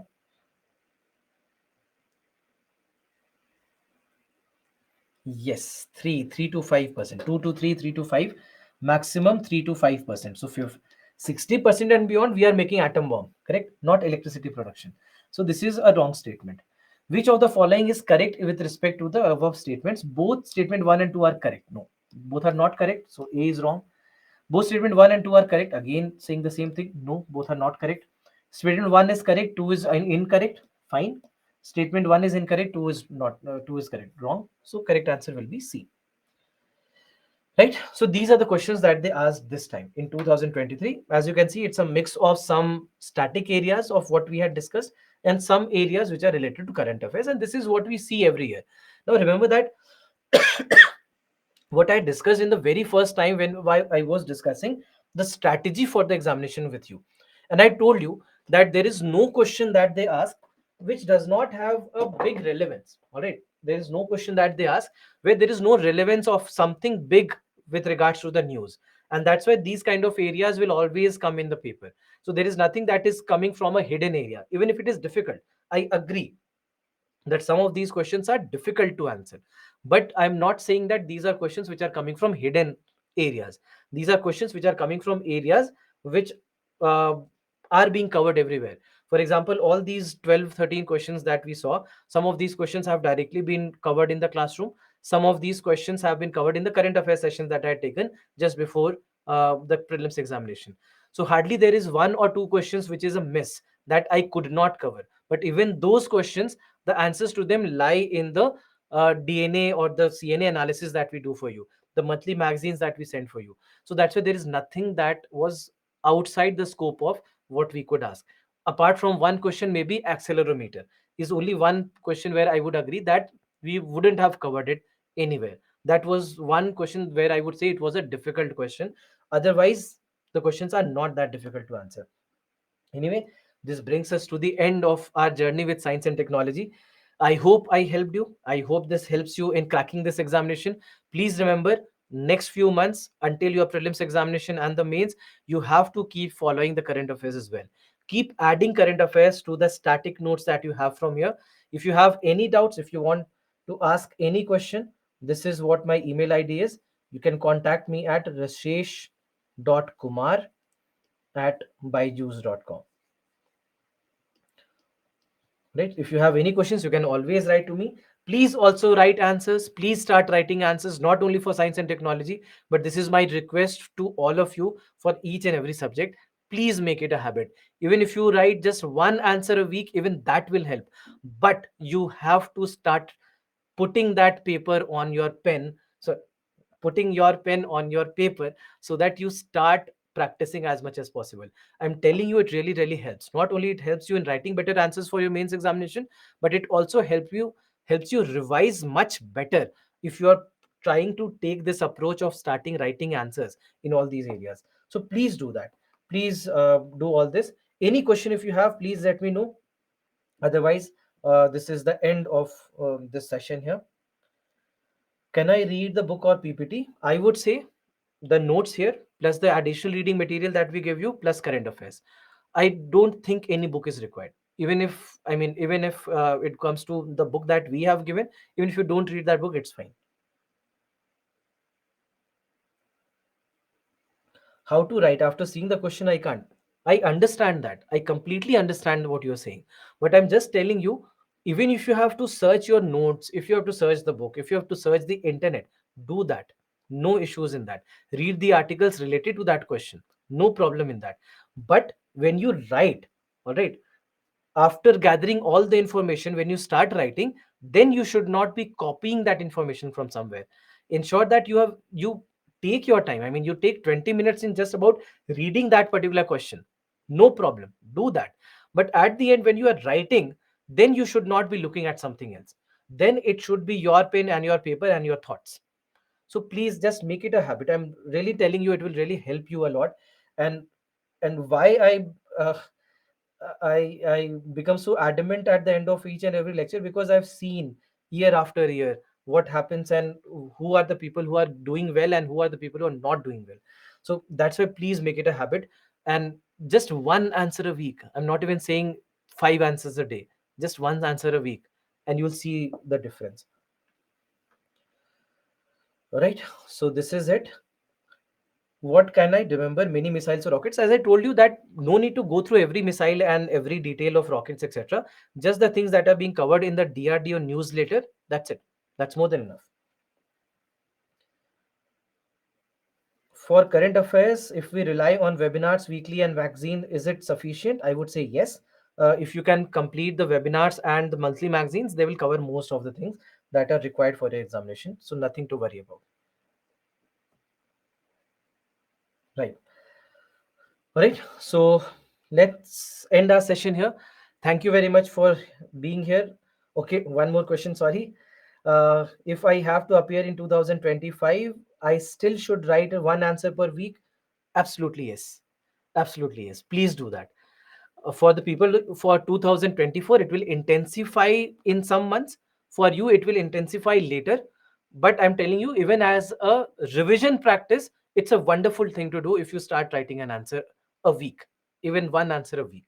So even if you're 2025 candidate, even then. Magazines I use, but not webinars. Is it sufficient? See, I would say that magazine plus one video source, either the webinar or the DNA or the daily Hindu analysis, one video source and the monthly magazine. These two sources must be covered.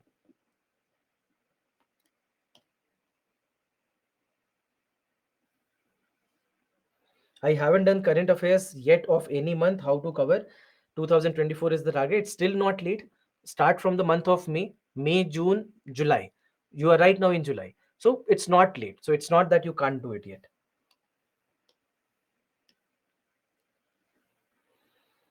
All right, fine. So I think this is it. If you have any further questions, please let me know. Due to DNA, I did not revise, so I am not watching. Uh, it's fine. I mean, see, that's what I'm saying. One video source, one magazine. That's it. If you can do this. This year I read more and more, but I am not reading more science part. What can I do? This problem happens with a lot of people. It happens with a lot of people. Subjects like science and environment, we often see that people leave it for the last day or at least the last month, which is not a good idea because these are areas which are also very conceptual in nature. So unless you have a strong understanding of the concepts, it's very very difficult for you to go through the current affairs and understand some of the areas and link these areas. That's why some of the areas that I take are very difficult areas and they are too technical areas, but I take them anyway because I know that this will at least give you a context and help you understand anything, help you read those articles, even then, even if they are not going to be asked directly in your paper. Yeah, anyone who has more questions, absolutely, you can ask your questions. I'm here, I can answer your questions. This was my first attempt. I did not clear prelims. I'm very badly stressed. So, see, very simple. Do a basic analysis of your strong points and your weak points. You have gone through the prelims. You know what you prepared for. You know what you didn't prepare for. The subjects that you prepared for, how well have you done in those subjects? The subjects that you did not prepare for, how did you fare in those subjects? What are the areas that you have been reading and not understanding? What are the areas that you read and find very easy, but are you solving the problems for there or not? You basically will have to sit with yourself for a day and just analyze all your subjects. Just see where you are in each and every subject. What is strong, what is weak? The ones which are strong, if you prepare, if you write answers on it, do you find yourself comfortable there? When you take up the MCQs of a certain subject, do you find it easy to do it? It's all there. All right, so it's all depends on all these things, but just sit with yourself and analyze what are you doing. What do you think according to you that this is what is going wrong? What do you think according to you that this is going right? What do you think is the area where you are doing well, you are scoring well, and what are the areas where you're not? But sit with your thoughts, just give it a day. Is everywhere the science pattern the same? Can I follow the same question paper? Yeah, more or less. I think that it has been the same. Tell me about CSAT. I think you have taught CSAT. I mean, I teach CSAT once in a while, but haven't been teaching CSAT generally. But yes, CSAT question paper wise, 2023 was a horrible paper. Such difficult questions we did not expect should have come, because even people who come from good science background and good mathematics background, they did not find the question paper comfortable enough. Now what next? There are three sections in CSAT. One is your reading comprehension, one is your logical reasoning, and the third is the mathematics part. You have to be good in two out of three to get through. Generally speaking, you have to be good in two out of three. This time I would say was an exceptional paper. I don't think they will repeat the same. It also created a lot of controversy this time. I'm sure that UPSC will take a corrective measure next year and they'll not put forward such a difficult question again. But when it comes to CSAT, two out of three sections have to be good. So whether it is reading comprehension plus maths, whether it is logical reasoning plus reading comprehension, whether it is logical reasoning plus maths, depends on you. Depends on what areas you find are good, what areas you think are not good. Depends on you. Start from the areas where you can, which you can consolidate easily. Two areas, two out of these three areas which you can consolidate easily. Just consolidate them first, and then lastly jump onto the area where you don't find yourself good enough. Don't do the opposite, because here we don't want to maximize the score, we want to qualify. So for qualifying, somebody who is good in two out of three sections will be able to qualify. And because it's not that you are going to score zero in the third section, You'll still answer some questions from the third section. Even in these kind of areas, which let's say are related to your difficult part, there will be some chapters, some concepts which are easier. Start targeting them. All right, start targeting them. So go from easy to difficult. This time maths was less. No, I think opposite. Maths was more this time.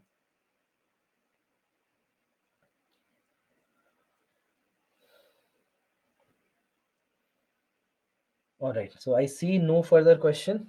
I hope I have cleared your doubts. Anyway, if you have any further doubts, you can always write to me. Also, you can contact the mentors on the mentorship number. They'll always be there to help you. 9 a.m. to 9 p.m. The mentorship lines are also open 7 days a week. So I'm sure that it will help you in what they can help you in any way possible.